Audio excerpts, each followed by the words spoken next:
Hello students, अस्सलाम वालेकुम। उम्मीद है कि आप लोग सब खैरियत से होंगे। तो मेरा नाम है श्याम गौरी और आज मैं आपको सॉल्व करवाने वाला हूं क्लास 11 मैथमेटिक्स एमसीक्यूज। कौन से कॉलेज के? Government degree college for boys and girl. तो यहाँ पर पहला एमसीक्यूज आपके सामने लिखा हुआ ये है कि a माइनस बी बराबर आ जाए a के। तो मैं आपको दिखा देता हूं पर्चा, तो देख लीजिएगा, आपको नजर आएगा। देखिएगा लिखा हुआ ये है, सिंपल सी बात है, इफ अगर a माइनस बी बराबर आ जाए a के तो देन। तो यहां पर कुछ ऑप्शंस आपको दिए हुए मैं बता देता हूं, दबानी देख लीजिएगा, आपको नजर भी आ रहे होंगे। लिखा हुआ है ये कि ए इंटरसेक्शन बी बराबर आ जाए किसके? नल सेट के।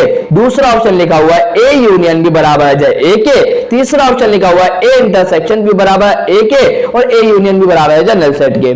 तो फायदा तो नहीं है मुझे आपको ऑप्शन बताने का, क्योंकि हम सॉल्व खुद करेंगे। तो देखिएगा, सबसे पहले मैंने जब इसको लिखा हुआ देखा कि ए माइनस बी बराबर आ गया ए के, तो उस वक्त मुझे क्या सोचना है? मुझे यह सोचना है कि जब माइनस आता है तो उसका मतलब क्या होता है कि ए और बी के अंदर जो एलिमेंट्स आ रहे हैं, है ना, क्योंकि ए आ रहा है मेरे दिमाग में पहले ही बात आ चुकी है। तो देखिए, इसका मतलब तो ये एक ही वक्त पॉसिबल होता है जब ए के एलिमेंट, ए के अंदर जो सेट है उसके अंदर जो एलिमेंट्स आ रहे हैं वो सेम नहीं हो बी के अंदर जो एलिमेंट्स आ रहा है। जो मैंने बात की मुझे पता है आपको समझ में ना आई, कोई टेंशन वाली बात नहीं है। अब आसान कर देता हूं। होगा क्या, देखिए, मैंने सपोज कर लिया एक ए सेट जिसके अंदर क्या एलिमेंट है? 1 2 3। ये मैंने सपोज करा है ताकि आपको समझाने में आसानी हो मुझे। और एक बी सेट को मैंने लिया, उसके अंदर जो एलिमेंट है वो क्या है? 4 5 6। अगर आप गौर करें इन दोनों के अंदर, तो इन दोनों के अंदर कोई भी एलिमेंट सेम नहीं है। ना तो 1 2 3 इसके अंदर है, ना 4 5 6 इसके अंदर नहीं है, तो दोनों डिफरेंट है। अब मैं इसका a माइनस बी निकालूंगा, तो a माइनस बी जब मैं निकालूंगा तो होता क्या है, दोनों के अंदर जो सेम एलिमेंट होते हैं उनको काट देते हैं। तो जब इन दोनों के अंदर कोई सेम एलिमेंट है ही नहीं, कुछ कटेगा ही नहीं, तो पहला वाला जो सेट होता है तो उसके एलिमेंट वापस वैसे ही लिख दिए जाते हैं। तो क्या मिला? 1 2 3। अब असल में ये 1 2 3 जो था ये तो a ही है, असल में तो हमें a ही मिला है। हमें असल में क्या मिला? हमारे को a ही मिल गया है। तो यही तो कंडीशन उसने बोला कि a माइनस बी बराबर आ जाए a के। अब आप बोलेंगे सर ये बात तो आपने समझा दी हमारे को, लेकिन ऑप्शन में ऐसा कुछ थोड़ी लिखा हुआ है। अभी ऑप्शन में तो लिखा हुआ है इंटरसेक्शन बी इक्वल टू 5 आ गया, मतलब नल सेट आ गया, ये सब कुछ लिखा हुआ है। तो वो बात मैं आपको समझा जा रहा हूं। आप इतनी बात समझ में आई? इंशाल्लाह समझ में आ गई। अब हमने ए और बी सेट लगाए हुए, अभी सपोज किए हुए। अब मैं एक एक करके क्या करूंगा, जो जो इन्होंने बोला है, ए यूनियन भी बोला है, इंटरसेक्शन भी बोला है, तो वो हम निकाल लेंगे। सबसे पहले मुझे पता था, मैं निकाल के बैठा हूं, मुझे पता है कि ए इंटरसेक्शन भी बराबर आएगा नल सेट के। क्लियर है? तो देखिए, मैंने इन दोनों का क्या लिया? इंटरसेक्शन लिया। इंटरसेक्शन का मतलब क्या होता है? दोनों सेट के अंदर जो सेम एलिमेंट आए वो उनका इंटरसेक्शन कहलाता है ना। तो मैंने लिया ए इंटरसेक्शन बी। देखिएगा, ये ए सेट आ गया, ये बी सेट आ गया, इंटरसेक्शन आ गया। इंटरसेक्शन का मतलब दोनों सेट के अंदर जो सेम एलिमेंट है वो लिखते हैं। जब दोनों के अंदर कोई सेम एलिमेंट है ही नहीं तो आएगा क्या? नल सेट ही तो आएगा, खाली सेट बनेगा। अब इससे हमारे क्वेश्चन का क्या लिंक है ना, इससे हमें क्या समझ में आ रहा है? तो अगर आप गौर करें स्टूडेंट्स, देखिए लिखा हुआ ए माइनस बी बराबर आ जाए ए के। ये तो जब ही पॉसिबल है ना कि अगर हम ए इंटरसेक्शन बी लेते हैं वो नल सेट के बराबर आना चाहिए। देखिए ना, देखिए ए और बी, देखिए ए और बी सेम नहीं होंगे। हमें कहां से पता चला? यहां से पता चला। अगर ए और बी सेम नहीं होंगे, ए और बी सेम नहीं होंगे, तो उसी वक्त तो नल सेट आएगा हमारे पास।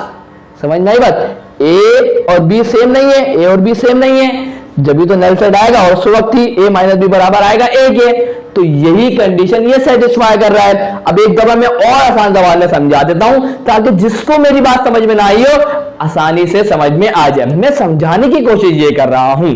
देखिए, ए माइनस बी बराबर आए ए के, तो इसके लिए कंडीशन क्या है? ना तो ए सेम हो, ए के अंदर जो सेट के अंदर एलिमेंट्स आ रहे वो सेम ना हो बी वाले एलिमेंट से। तो ए और बी मैंने अलग अलग एलिमेंट्स के सपोज कर लिए। क्लियर है? अब मैंने देखा ए माइनस बी बराबर आए ए के। क्लियर है? तो ए और बी सेम नहीं है, तो ए और बी सेम नहीं है, तो इनका जो सेम नहीं है तो ए इंटरसेक्शन भी निकालूंगा, क्या आएगा? नल सेट आएगा। इसका मतलब यही करेक्ट ऑप्शन होगा। आप ए यूनियन भी निकालेंगे, कुछ ना कुछ आपको मिल जाएगा, तो वो तो हमें नहीं मिलना चाहिए, नल सेट मिलना चाहिए। क्लियर है? क्योंकि ए और बी सेम नहीं है। चलें आगे बढ़ते हैं। लिखा हुआ ये, तो मैं ये वैसे भी यही लिखा हुआ है, इफ ए प्रॉपर सबसेट है बी का, तो देन हमारे पास कुछ ऑप्शंस हो गए, उसको बाद में देखेंगे। ये करेक्ट ऑप्शन है तो मैं आपको बता देता हूं क्यों है करेक्ट ऑप्शन। आए सारा देखते हैं। देखिए, प्रॉपर सबसेट क्या होता है पहले इस बात को समझें। तो जल्दी से देखिएगा, मैंने एक ए सेट बोला, एक बी सेट बोला। ए के अंदर जो एलिमेंट मैंने रखे 1 2 3 रखे, बी के अंदर जो एलिमेंट रखे 1 2 3 4 5 रखा। इतनी बात क्लियर।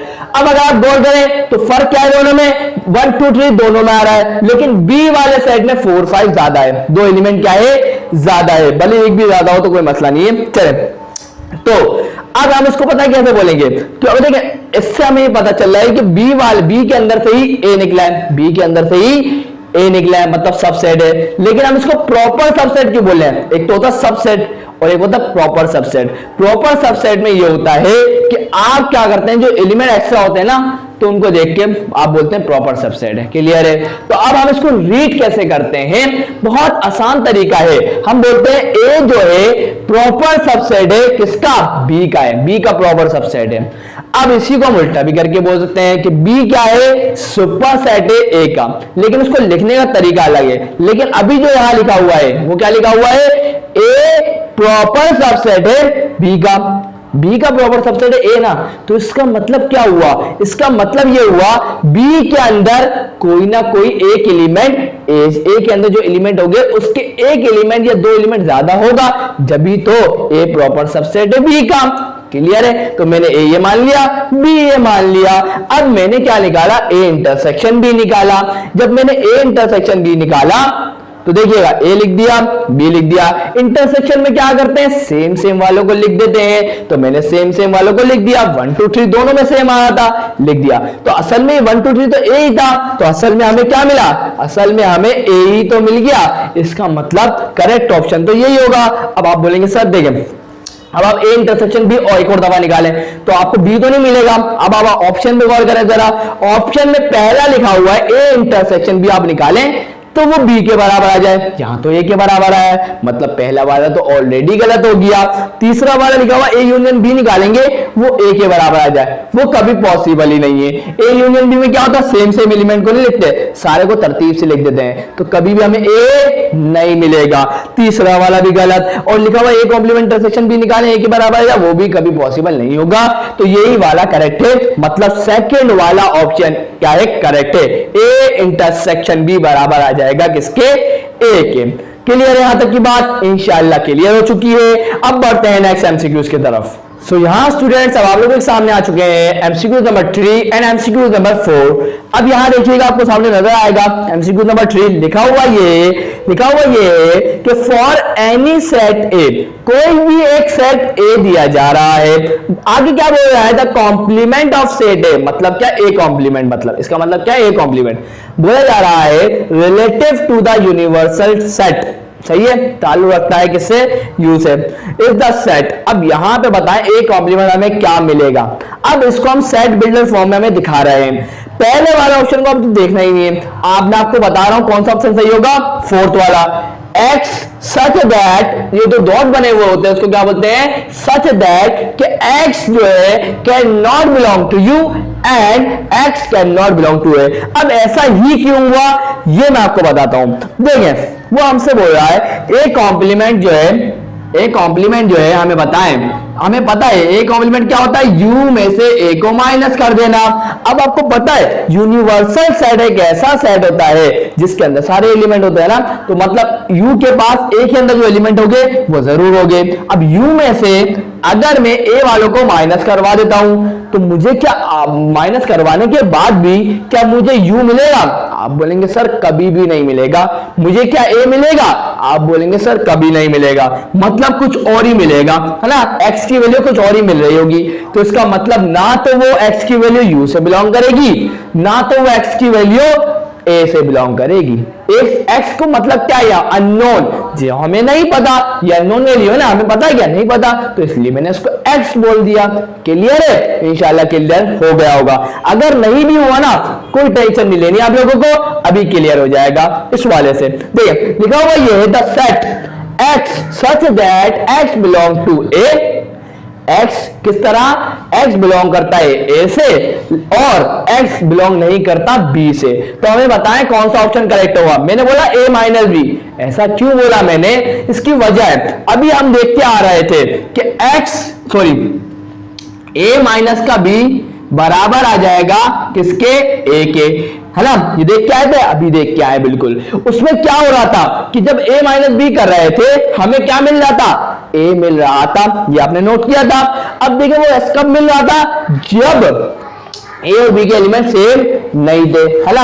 अब इधर आए, जरा बोल रहा है कि x जो है इस टाइम जो x हमारे पास जो वैल्यू आ रही है ए माइनस बी करने के बाद जो वैल्यू आ रही है x, उसको उन्होंने बोला है x, जो हम नहीं जानते, जो वैल्यू आ रही है वो किससे ताल्लुक रखती है, ए से ताल्लुक रखती है, बी से ताल्लुक नहीं रखती। मतलब x मतलब क्या, ए आ रहा है, x का मतलब क्या है, ए, तो a माइनस बी बराबर किसके आ रहा है, ए के। ये कब होता है, a माइनस बी के केस में होता है ना, अभी पढ़ के आए थे, क्लियर है। a कब आता है, x minus B, A minus B के केस में आता है, क्लियर है। Option number C is correct. अब बढ़ते हैं नेक्स्ट एमसीक्यूज की तरफ। सो यहाँ स्टूडेंट्स अब आप लोगों के सामने आ चुका है MCQ number 5 and MCQ number 6। तो आए जरा इसका आंसर दिखा दो आपको। तो लिखा हुआ क्या है, जरा वहां गौर फरमाइएगा इधर। तो लिखा हुआ ये है स्टूडेंट्स, लिखा हुआ ये है द सेट, ये थोड़ी गलत बोल दिया मैंने, आगे देखिएगा, the identity with respect to union is. तो याद रखिएगा वो हमेशा क्या होता है, नल सेट। तो याद रखिएगा ये होता क्या है, तो जरा समझिएगा। अब मैंने एक सेट ले लिया, उस सेट को मैंने क्या है, कितने एलिमेंट है, 1 to 3 एलिमेंट है। अब मुझे बताएं मैं इसका यूनियन ले रहा हूं तो मैं कौन से ऐसे सेट के साथ इसका यूनियन लूं कि मुझे वापस यही सेट मिल जाए। मैं क्या बोल रहा हूं, मैं ये बोलना चाह रहा हूं मैं सेट का यूनियन किन से, कौन से वाले सेट के साथ लूं कि मुझे वापसी में जो मिले मुझे यही सेट मिल जाए। तो याद रखिएगा ऐसा सेट तो सिर्फ नल सेट है जिसके साथ में अगर इसका यूनियन लूंगा तो मुझे वापस यही सेट मिल जाएगा। इसीलिए हम बोलते हैं जो नल सेट होता है act as identity for union. आप नल सेट को या तो ऐसे लिखें, सही है, या तो ऐसे लिखें, दोनों बात एक ही होती है, क्लियर है। चले अब नेक्स्ट एमसीक्यू की तरफ बढ़ते हैं। लिखा हुआ क्या है एमसीक्यू नंबर 6 में, set of odd integers is close under binary operation. तो उसका आंसर क्या होगा, मल्टीप्लीकेशन। क्यों भाई, हमें तो उसकी वजह जान लीजिएगा। बाइनरी ऑपरेशंस में हम करते क्या है, अब यहां ऑड इंटीजर्स की बात हो रही है, तो ऑड इंटीजर्स हमारे पास क्या होते हैं, जो क्या होते हैं, -1 हो गया, -3 हो गया, 1 हो गया, 3 हो गया, 5 हो गया, 7 हो गया, 9 हो गया, 11 हो गया, 13 हो गया, 15, सारे के सारे क्या है, ऑड इंटीजर्स है, क्योंकि मैंने माइनस की वैल्यू भी शामिल कर दी है। अब क्या करें इसका, तो भाई याद रखिएगा स्टूडेंट, मैं क्या कराऊंगा, कोई भी दो ऑड को लूंगा, कोई भी दो ऑड इंटीजर्स को पहले ऐड करके देखूंगा, फिर कोई भी दो ऑड इंटीजर्स को सब्ट्रैक्ट करके देखूंगा, कोई भी दो इंटीजर्स को मल्टीप्लाई करके देखूंगा, फिर कोई भी दो इंटीजर्स को डिवाइड करके देखूंगा। अब उसके बाद जो मेरे पास रिजल्ट आएगा मैं उस पर गौर करूंगा। तो मैंने सारे देखे, 1 भी एक ऑड इंटीजर है -1, और प्लस का 3 भी एक ऑड इंटीजर है। ये देखिए -1 भी एक ऑड इंटीजर है, -1 ऑड इंटीजर है, -1 ऑड इंटीजर है। अब यहाँ 3 भी है ऑड, 3 भी ऑड है, ये 3 भी ऑड है, क्लियर है। इतनी बात क्लियर है, इंशाल्लाह ये बात क्लियर हो चुकी होगी। अब देखिए मैंने क्या किया, इसको ऐड करवा दिया, -1 के साथ ऐड कर दिया 3 को, तो 3 - 1 क्या होता है, 2 होता है। ये 2 क्या ऑड इंटीजर है, आप बोलेंगे सर बिल्कुल भी नहीं है, तो मैंने लिखा does not belong to odd integer, ये एडिशन तो हो ही नहीं सकता। आगे बढ़ते हैं, माइनस प्लस हो गया, -1 आना था यहां पर, देखिएगा। उसके बाद 3 बंदा क्या होगा, 3 आएगा, क्या आएगा, 3 आएगा। चले, तो ये जो -3 हमारे सामने आया है, ये जो -3 क्या ऑड इंटीजर है, आप बोलेंगे सर बिल्कुल है, तो मैंने लिखा बिलोंग टू ऑड इंटीजर्स। आगे बढ़ते हैं, अब मैंने क्या करा, सब्ट्रैक्ट करा, तो -1 में से -3 को माइनस करा, क्या हो गया, -4 मिल गया। तो क्योंकि माइनस प्लस होता है, 3 + 1 4 हो गया, तो इस तरीके से -4 आ गया। अब क्या -4 बिलोंग करता है ऑड इंटीजर का, आप बोलेंगे सर नहीं करता। इसी तरीके से मैंने डिवाइड भी करके देखा, -1 को डिवाइड करा 3 से, तो ये भी एक ऑड इंटीजर नहीं है। तो इसका मतलब सिर्फ एक रिजल्ट हमें ऐसा मिला मल्टीप्लिकेशन का, जिसमें हमें उसका रिजल्ट जो मिला वो -3 मिला, और वो हमें वो क्या है, एक ऑड इंटीजर है। तो इसलिए हम बोलते हैं सिर्फ मल्टीप्लिकेशन में पॉसिबल होगा। क्लियर है इंशाल्लाह आपको ये बात। अब बढ़ते हैं नेक्स्ट एमसीक्यूज की तरफ। सो यहां स्टूडेंट्स अब आप लोगों के सामने एमसीक्यूज नंबर 7 और 8 आ चुके हैं। सॉरी यहां पर 8 है। अब यहां पढ़िएगा जरा, देखें लिखा हुआ आपको दिखाई दे रहा होगा, लिखा हुआ ये है स्टूडेंट्स, हमें बताना है सॉल्यूशन सेट ऑफ x + का 2y = 1 एंड 2x माइनस का y इक्वल टू -8। इसका सॉल्यूशन सेट क्या होगा? बहुत आसान सी बात है, बता चुका हूं 3.8 में बहुत डिटेल में। तो देखिएगा दो इक्वेशन है, मैंने एक को इक्वेशन नंबर 1 बोला, दूसरी को इक्वेशन नंबर 2 बोला। इन दोनों इक्वेशंस को साइमल्टेनियसली सॉल्व करवाएंगे। मतलब क्या कि दोनों में हम ये चेक कोशिश करेंगे या x खत्म हो जाए या y खत्म हो जाए। तो मैंने देखा यहां लिखा हुआ 2y प्लस का और यहां लिखा हुआ माइनस का y। अगर ये यहां भी माइनस का 2y होता तो इन दोनों को ऐड कर देता, तो इस तरीके से प्लस का 2y माइनस का 2y कैंसिल हो जाता। तो मैंने बोला इस इक्वेशन नंबर 2 को मल्टीप्लाई करवा देता हूं 2 से। तो मैंने लिखा मल्टीप्लाई इक्वेशन 2 बाई 2 से मल्टीप्लाई कराऊंगा। उसके बाद क्या करूंगा, देन लिखना था, देन ऐड करवा दूंगा किसके साथ, इक्वेशन नंबर 1 के साथ। तो मैंने क्या करा, पूरी इक्वेशन को 2 से मल्टीप्लाई कर दिया। तो 2 का क्या हो जाएगा, 4x हो गया, 4x माइनस आ गया माइनस 1 मल्टीप्लाई बाय 2 क्या, और 2y इक्वल टू माइनस का 8 मल्टीप्लाई बाय 2 क्या, और माइनस का 16 और ऐड करवा दिया किसके साथ, x प्लस का 2y इक्वल टू 1 आ गया।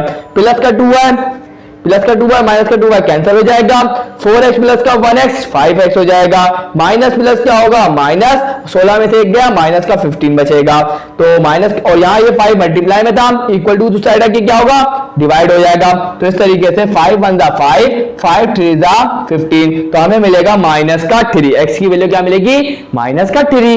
अब y की वैल्यू निकालेंगे। तो इस x की वैल्यू को आप चाहें तो इक्वेशन नंबर 1 में पुट कर दें, आप चाहें तो इक्वेशन नंबर 2 में पुट कर दें। मैं अपनी जिंदगी को आसान करूंगा, इक्वेशन नंबर 1 में पुट कर दिया।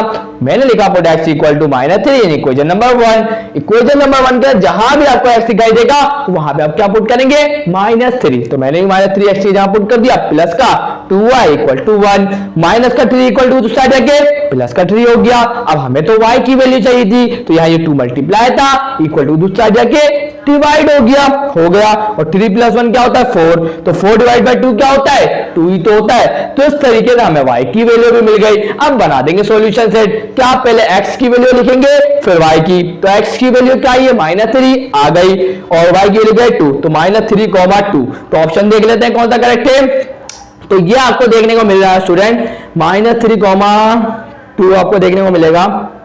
रुक जाए स्टूडेंट 2 मिनट। तो ये आपको बी वाला ऑप्शन क्या है, करेक्ट है। आगे देखें, आगे लिखा हुआ है स्टूडेंट 8वें एमसीक्यूज में, इफ x स्क्वायर माइनस का y प्लस का 1 इक्वल टू 0 है। एक इक्वेशन आ गई एंड दूसरी इक्वेशन दे रहा है y इक्वल टू 2x। तो हमें बताएं x, y क्या होगा। ये भी वही है, सेम टू सेम है, वही दोनों इक्वेशन मैंने लिख दी। इसको मैंने इक्वेशन नंबर 1 बोल दिया, इसको मैंने इक्वेशन नंबर 2 बोल दिया।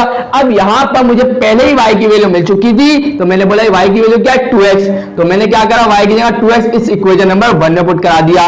अब जहां ये इक्वेशन नंबर 1 के अंदर y लिखा हुआ है वहां क्या आ जाएगा, 2x। तो अब मैंने y की जगह क्या लिख दिया, 2x आ गया। अब ये तो एक क्वाड्रेटिक इक्वेशन बन गई। तो क्वाड्रेटिक इक्वेशन बन गई तो हम इसकी मिडिल टर्म ब्रेक करके इसके फैक्टर निकाल लेंगे। तो देखिएगा स्टूडेंट, वैल्यू निकालेंगे x की। तो देखिए -2x को मैंने ब्रेक कर दिया, -x इंटू -x, क्योंकि मुझे पता है माइनस माइनस क्या हो जाएगा, प्लस, और वापस माइनस का 2x आ जाएगा। चाहे तो कैलकुलेटर में भी कर लीजिए, कोई मसला नहीं है। चलें, तो इस तरीके से दोनों में से x को कॉमन लिया तो बचेगा क्या, x माइनस का 1। अब यहां माइनस के 1 को कॉमन लिया तो बचेगा क्या, x माइनस का 1। कैसे देखिएगा, प्लस प्लस क्या होगा, प्लस x क्या हो जाएगा, x square, plus minus minus x 1 जा x, वापस वही चीज आ रही है, माइनस प्लस हो गया माइनस, x 1 जा क्या आ गया x, माइनस माइनस क्या हो गया प्लस, 1 1 क्या हो गया 1, मतलब हमने कॉमन सही लिया है। अब माइनस से पहले भी लिखा हुआ है x माइनस का 1, माइनस के बाद भी लिखा हुआ है x माइनस का 1, तो मैंने लिया x माइनस 1 को कॉमन लिया और यहाँ पे x माइनस का 1 बचा, वो भी आ गया इक्वल टू 0। दो ब्रैकेट मल्टीप्लाई हो रहा है, इक्वल टू 0 आ रहा है, तो आइदर और करेंगे, या तो x माइनस का 1 इक्वल टू 0 और वो भी x माइनस का 1 इक्वल टू 0 है। तो इस तरीके से हमें x की दोनों वैल्यू क्या मिलेगी, 1। तो हम एक ही मानेंगे, हमारे पास x की वैल्यू क्या है, 1 आई है। अब इस x की वैल्यू को 1 को आप चाहें तो इक्वेशन नंबर 1 में, आप चाहें तो इक्वेशन नंबर 2 में, हमें किसकी वैल्यू चाहिए, y की। तो आसान तो इसी में है ना, तो मैंने क्या करा, x की वैल्यू को 1 इक्वेशन नंबर 2 के अंदर पुट करवा दिया। तो x की जगह क्या आ जाएगा 1 और 2 अंदर क्या होगा 2। तो इस तरीके से y की वैल्यू क्या आ जाएगी 2 आ जाएगी। अब सॉल्यूशन सेट बना देंगे, क्या बनेगा 1, 2, पहले x की वैल्यू फिर y की वैल्यू, x की वैल्यू आई है 1, y की वैल्यू आई है 2, तो इस तरीके से 1, 2 आ गया। तो यहां पर देख लेते हैं कौन सा वाला ऑप्शन करेक्ट है। तो ये आपको देखने को मिल रहा होगा यहां पर, तो देखिएगा आपको मिल जाएगा ऑप्शन नंबर 4 इज करेक्ट, 1, 2। तो स्टूडेंट्स अब बढ़ते हैं नेक्स्ट एमसीक्यूज की तरफ। तो यहाँ स्टूडेंट्स अब आपके सामने आ चुका है एमसीक्यू नंबर 9 एंड 10। तो जल्दी से देखिएगा, आपको यहाँ नजर आ रहा होगा, लिखा हुआ ये है एमसीक्यू नंबर 9 10 स्टूडेंट, लिखा हुआ है the sum of two numbers is 7। पहले इतनी बात को समझे। बोल रहा है कोई ऐसे दो नंबर है जिनको जब हम ऐड कर रहे हैं तो हमें मिल रहा है क्या, 7। अब दो नंबर जो है वो हमें पता ही नहीं वो कौन से दो नंबर को ऐड कर रहे हैं, तो मैंने सपोज कर लिया एक नंबर है x और दूसरा नंबर है y। तो जब मैं x प्लस y कर रहा हूं, दोनों को ऐड कर रहा हूं, तो मुझे क्या मिल रहा है, 7 मिल रहा है। आगे बढ़ते हैं, आगे लिखा हुआ स्टूडेंट देखिए गौर फरमाइए जरा, and the sum of their squares is 25। इतनी बात को समझते हैं। अब बोल रहा है, अब हम क्या कर रहे हैं, उन्हीं दो नंबर के ऊपर आप क्या कर रहे हैं, स्क्वायर करते हैं, उसके बाद उन दोनों को ऐड कर देते हैं, तो हमें क्या मिल रहा है, 25 मिल रहा है। एक और फिर रिपीट कर देता हूं। अब यहाँ पर इन दोनों नंबर के ऊपर स्क्वायर किया जा रहा है, x के ऊपर भी कर दिया स्क्वायर, y का भी स्क्वायर कर दिया, उसके बाद इन दोनों को ऐड कर दिया, तो हमें क्या मिला, 25 मिला। आगे क्या बोल रहा है देखते हैं। तो बोल रहा है देन ग्रेटर नंबर इज क्या होगा, क्लियर है। तो बहुत आसान सा सवाल है स्टूडेंट, जल्दी से देखिएगा, मैं करवा देता हूं। आपको सबसे पहले करना क्या है, आपको इस वाले x plus Y equal to 7 वाली इक्वेशन का ऊपर स्क्वायरिंग ऑन बोथ साइड कर देनी है, तो मैंने कर दी स्क्वायरिंग ऑन बोथ साइड। अब यहाँ a प्लस b का होल स्क्वायर का फॉर्मूला लग रहा है, लगा देता हूँ। क्या होता है, a का स्क्वायर प्लस का 2ab प्लस का b स्क्वायर इक्वल टू 7 का स्क्वायर क्या होगा, 49 होगा। क्लियर है, इंशाल्लाह क्लियर होगा। अब मुझे एक बात बताएं जरा, मुझे एक बात बताएं, मैं पहले आपके लिए आसानी करके इसको ऐसे लिख देता हूँ, x स्क्वायर प्लस का y स्क्वायर प्लस का 2xy इक्वल टू 49। कोई मसला यहाँ तक, इंशाल्लाह नहीं होगा।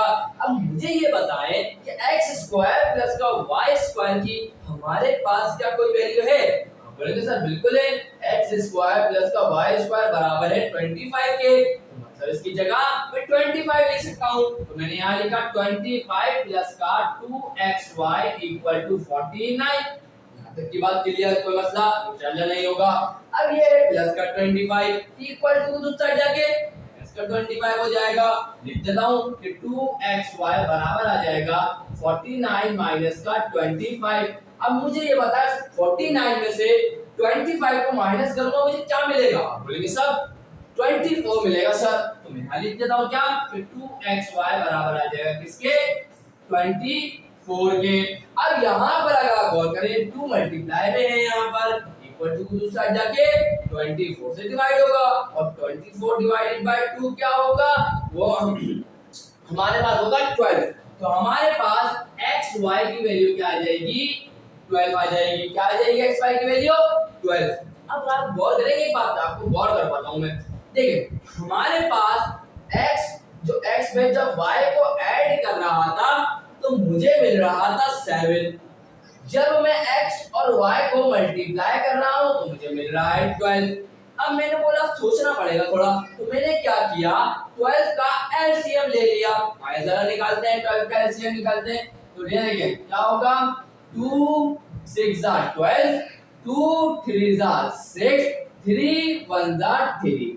क्लियर है। अब आइए जरा गौर करवाता हूँ, 2 2 का क्या होता है 4, इसके बाद ये क्या है 3, जब मैं 4 में ऐड करता हूँ 3 तो कितना आता है 7 आता है। जब मैं 4 को मल्टीप्लाई करवाता हूँ 3 से तो मुझे क्या मिलता है 12 मिलता है। क्लियर है। अब इससे पता क्या चला हमारे को, आइए जरा गौर करवाता हूँ, यही तो वो दो नंबर थे x और y जिसको हमने बोला था, तो उन दोनों नंबर को जब ऐड कर रहे थे तो हमें मिल रहा था 7, और यहाँ भी हम 4 और 3 को ऐड कर रहे हैं तो हमें क्या मिल रहा है 7 मिल रहा है। और उन्हीं दो नंबर को जब हम मल्टीप्लाई कर रहे हैं हमें क्या मिल रहा है 12, और जब हम इन दोनों नंबर को मल्टीप्लाई कर रहे हैं हमें 12 मिल रहा है। इसका मतलब यही वो दो नंबर थे जिनकी हमें तलाश थी।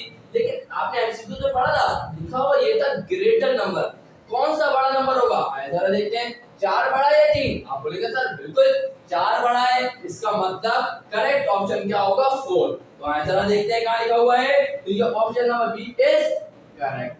आगे बढ़ते हैं, लिखा हुआ है स्टूडेंट देखिएगा जरा वहां पर आपको दिखेगा, लिखा हुआ है the real and imaginary part of I bracket 3 plus 2 iota equal to, हमें बताना है रियल और इमेजिनरी पार्ट किसका, इसका।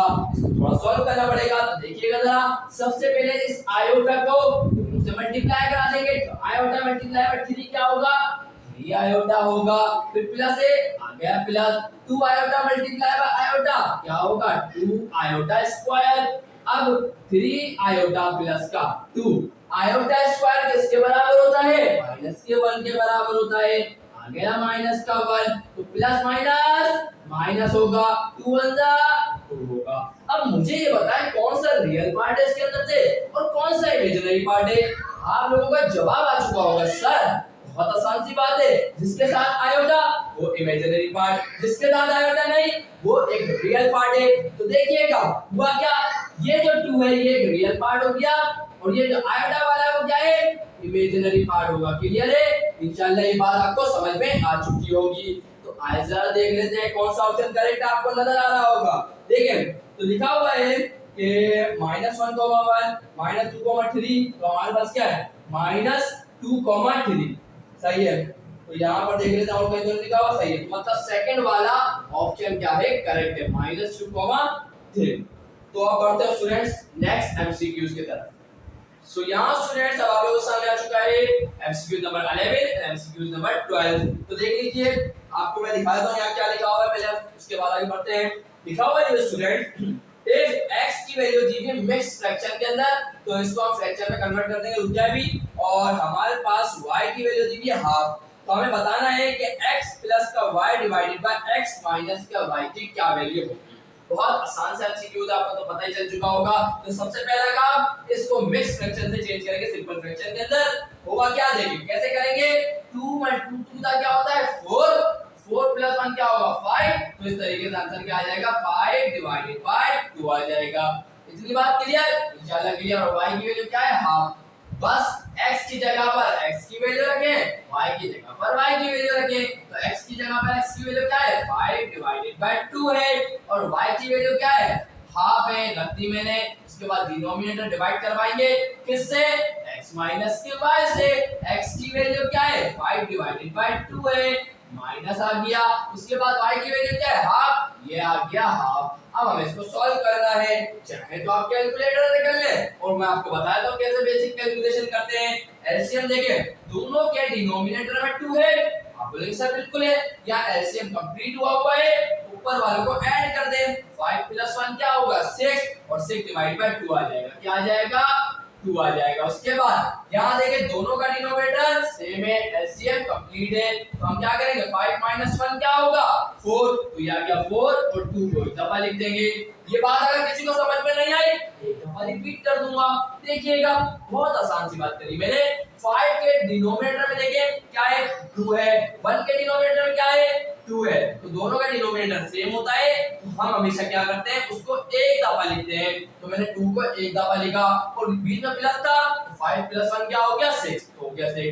अब यहाँ पर इन दोनों का डिनोमिनेटर भी सेम था, तो 2 को एक दफा लिखा और 5 - 1 क्या होता है 4। क्लियर है। अब क्या होगा, ये वाले 2 से ये वाला 2 हो जाएगा स्टूडेंट कैंसिल। बहुत आसान सी बात थी, इंशाल्लाह क्लियर हो चुकी होगी। तो अब बचेगा क्या, देखिएगा बचेगा 6 और नीचे क्या बचेगा 4। तो यहाँ देखें 2 2 हो गया 4 और 2 3 क्या हो गया 6। तो हमारे पास वैल्यू क्या आई 3/2। इंशाल्लाह ये बातें क्लियर हो चुकी होंगी, कोई मसला आप लोगों को इंशाल्लाह नहीं हुआ होगा। क्लियर है, चलो आंसर चेक कर लेते हैं। तो क्या लिखा हुआ है करेक्ट ऑप्शन देख लेते हैं, हमारे पास क्या आएगा 3/2। तो यहाँ पर 3/2 हमारे को फर्स्ट वाला ऑप्शन दिख रहा है। चाहे तो आप इसको एक और तरीके से भी कर सकते हैं, मैं दिखा रहा हूँ। देखें लिखा हुआ 6/2 डिवाइडेड बाय 4/2 है ना। आप इसको मल्टीप्लाई में ले आए तो 6/2 अपनी जगह पर रहेगा, जब ये मल्टीप्लाई में आएगा तो रिवर्स कर देंगे, क्या हो जाएगा 2/4। सिंपल सी बात है, जब आप डिवाइड से मल्टीप्लाई में जाएंगे ना तो ये मल्टीप्लाई में ले आते हैं तो उन दोनों की पोजीशन को चेंज कर देते हैं। 4/2 लिखा हुआ था, अब मल्टीप्लाई में जाके क्या हो जाएगा 2/4 हो जाएगा, 2 से 2 कैंसिल हो जाएगा, वापस वही कंडीशन आ जाएगी 6/4 और 6/4 क्या होता है 3/2। तो यहाँ पर करेक्ट ऑप्शन आपको बता चुका हूँ क्या है, हमारे पास करेक्ट ऑप्शन है फर्स्ट वाला, क्या है 3/2। आगे बढ़ते हैं, लिखा हुआ यह है एमसीक्यू नंबर 12 के अंदर the arithmetic mean of 1/4 and 5/8 is. अब हमें अर्थमेटिक मीन बताना है इन दोनों के दरमियान, है ना। साफ सी बात है, एक अर्थमेटिक मीन है, जरा निकाल लेते हैं फटाफट। लेकिन उसके लिए जरूरत ये है कि आपको अर्थमेटिक मीन का फॉर्मूला याद होना चाहिए कि ए और बी के दरमियान अगर एक अर्थमेटिक मीन होगा तो उसका फॉर्मूला क्या होता है, ए प्लस का बी डिवाइडेड बाय 2 होता है। तो ये बात पता ही होगी। तो पहली वाली ए की वैल्यू होती है, दूसरी वाली बी की वैल्यू होती है। तो जल्दी से पुट कर दें, बिल्कुल पुट कर देते हैं। ए की वैल्यू क्या है 1/4 प्लस का बी की वैल्यू क्या है 5/8 डिवाइडेड बाय 2। इन चार बातें क्लियर हो चुकी होंगी आपको, तो थोड़ी सी सिंपलीफाई और कर देते हैं। देखिए अब गौर करें तो यहाँ दोनों का डिनोमिनेटर डिफरेंट है, लेकिन क्या होगा कि मैं यहाँ पर एलसीएम ले लूंगा। कैसे, देखिए 4 के टेबल में 8 आता है, आप बोलेंगे सर बिल्कुल आता है। कितने टाइम्स आता है, आप बोलेंगे सर 2 से मल्टीप्लाई कर देंगे तो 8 आ जाएगा 4 को। तो मैंने बोला 4 को मल्टीप्लाई कर देता हूँ 2 से। तो जब मैंने आज 2 से मल्टीप्लाई करा तो मुझे ऊपर भी करना पड़ेगा। क्यों, क्योंकि इन दोनों को कैंसिल किया जा सकता है।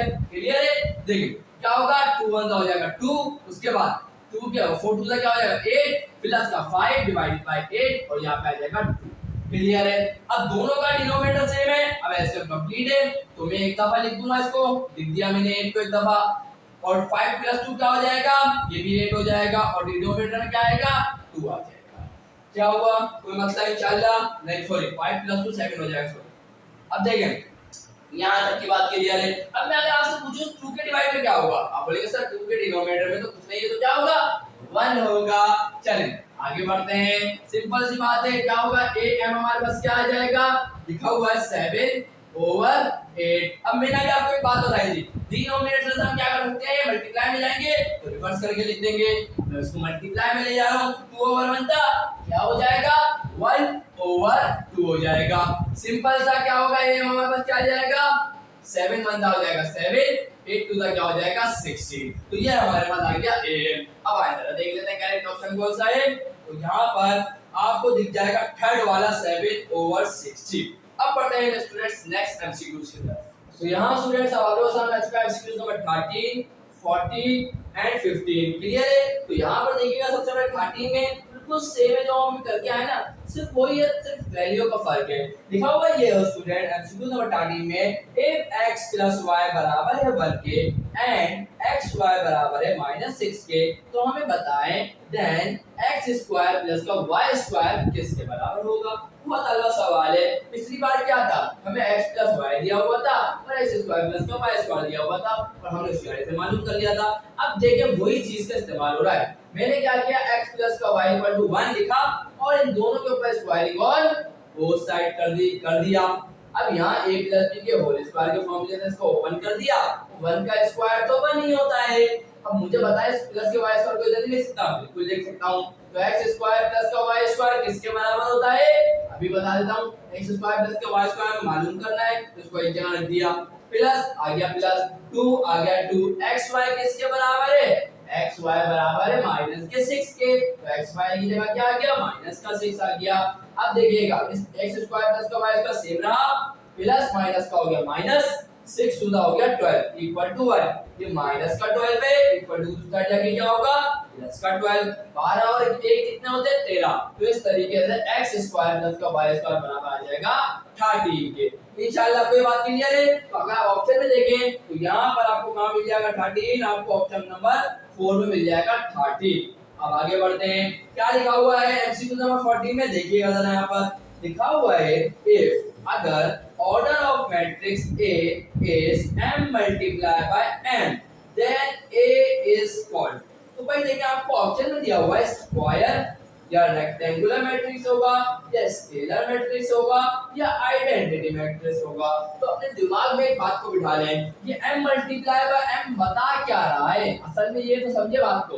तो याद रखिएगा ये बता रहा है सबसे पहले जो m लिखा हुआ वो बताता है रो को, इसको बताता है रो को, और दूसरा m जो लिखता है वो बताता है कॉलम को, इसको बताता है कॉलम को। इतनी बात क्लियर है। इसका मतलब एक ऐसे मैट्रिक्स की बात हो रही है जिसका ऑर्डर क्या है, उसका ऑर्डर में खास बात ये है कि उसके अंदर नंबर ऑफ रोज बराबर है किसके, नंबर ऑफ कॉलम के। फॉर एग्जांपल मैंने आपके सामने एक मैट्रिक्स बनाया 1 2 4 2।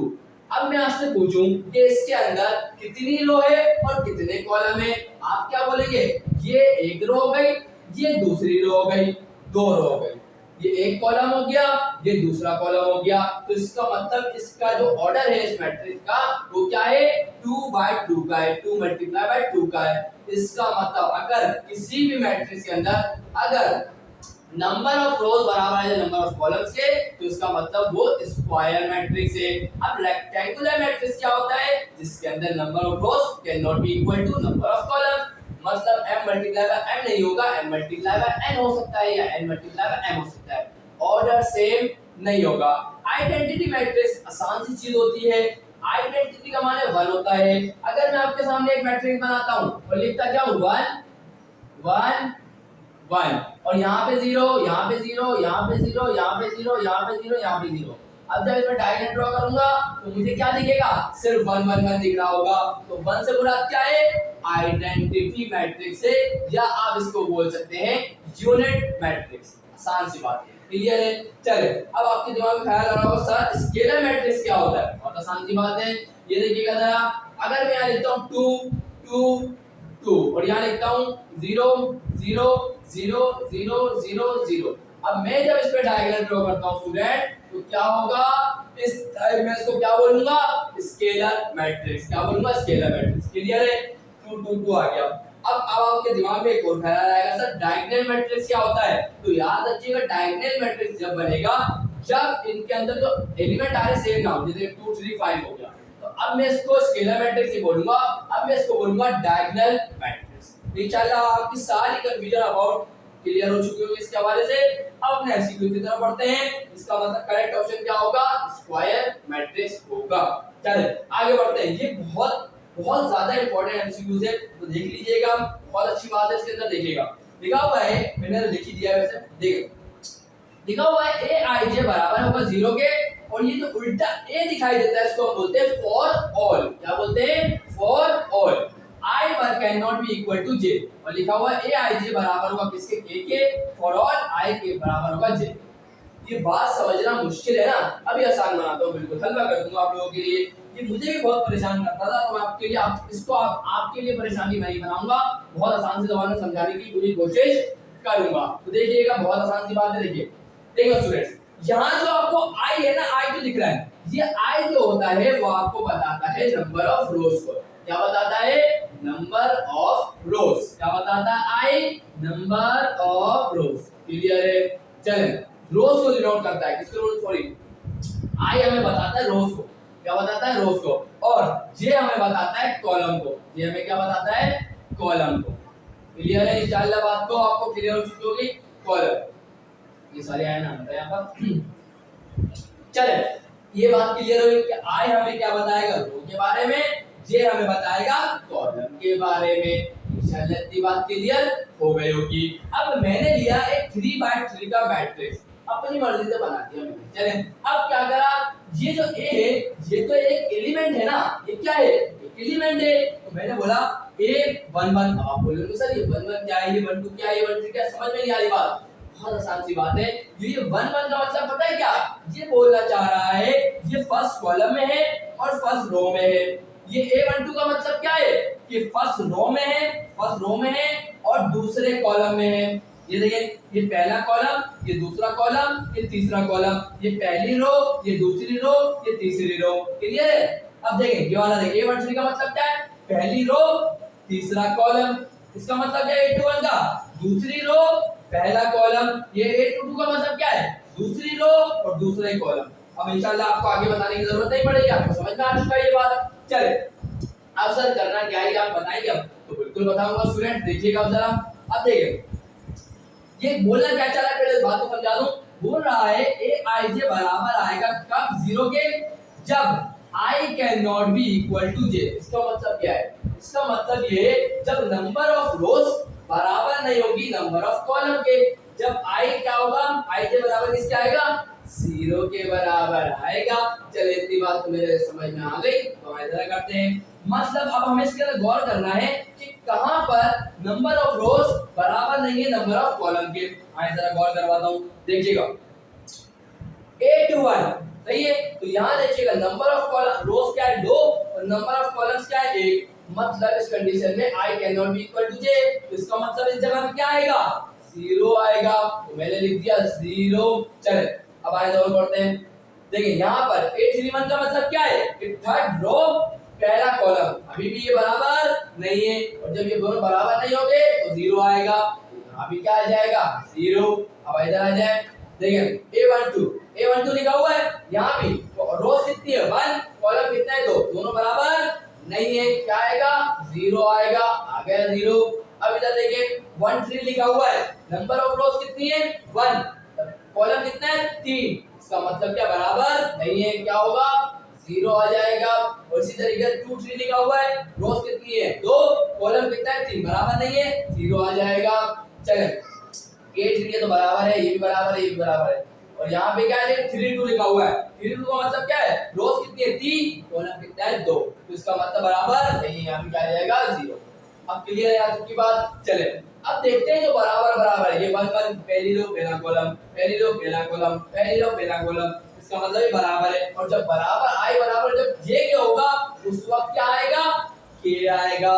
तो इन तीनों में क्या है बराबर है, तो इनकी जगह पे क्या लिखूंगा के या गया के या गया के। अब मुझे बताएं ये कौन सा मैट्रिक्स बना होगा।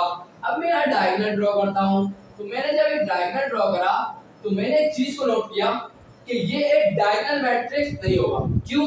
क्योंकि यहाँ पर के मतलब सेम एलिमेंट आ रहा है। तो ये आइडेंटिटी मैट्रिक्स होगा बिल्कुल भी नहीं, क्योंकि यहाँ 1 1 1 थोड़ी आ रहा है। तो इसका मतलब ये एक कौन सा मैट्रिक्स हो सकता है, स्केलर मैट्रिक्स हो सकता है। क्योंकि यहाँ हमें पता है कोई भी के की वैल्यू कोई ना कोई तो होगी, 2 होगी, 3 होगी, 5 होगी, तो इसका मतलब सारे सेम आ रहे होंगे, तो इसका मतलब ये स्केलर मैट्रिक्स ही हो सकता है। क्लियर है? इंशाल्लाह ये बात आपको क्लियर हो चुकी होगी। तो ऑप्शन में देख लेते हैं। तो ऑप्शन में क्या लिखा हुआ है, ऑप्शन में लिखा हुआ है diagonal, rectangular, scalar, identity. Identity का मतलब ही क्या होता है यूनिट मैट्रिक्स। चलें तो इसका मतलब ऑप्शन क्या होगा स्केलर मैट्रिक्स होगा।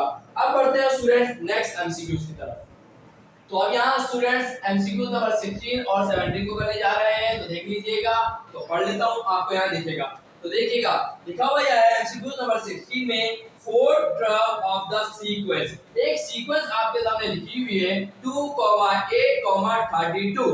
अब इस सीक्वेंस की हमें चौथी टर्म बतानी है क्या होगी। बस इतना सा काम करना है। तो ये तो आप लोग बच्चा भी कर लेगा, तो इसमें प्रैक्टिस हो जानी चाहिए चैप्टर 6 की। तो देखिए सबसे पहला कि यहाँ कोई हिंट दे दी कि ये कौन सी सीक्वेंस है, ये एपी है क्या ये जीपी है, तो मालूम कर लेते हैं। बताया था ना कैसे करते हैं, क्या बोला था, अगर T2 माइनस का T1 करते हैं और T3 माइनस का T2 करते हैं, अगर आंसर सेम आ जाए तो एपी, अगर एपी नहीं है सेम नहीं आ रहा तो हम बताएंगे बढ़ेंगे किसके ऊपर, जीपी के ऊपर। जीपी में क्या करते हैं T2 को डिवाइड करते हैं T1 से और T3 को डिवाइड करते हैं T2 से।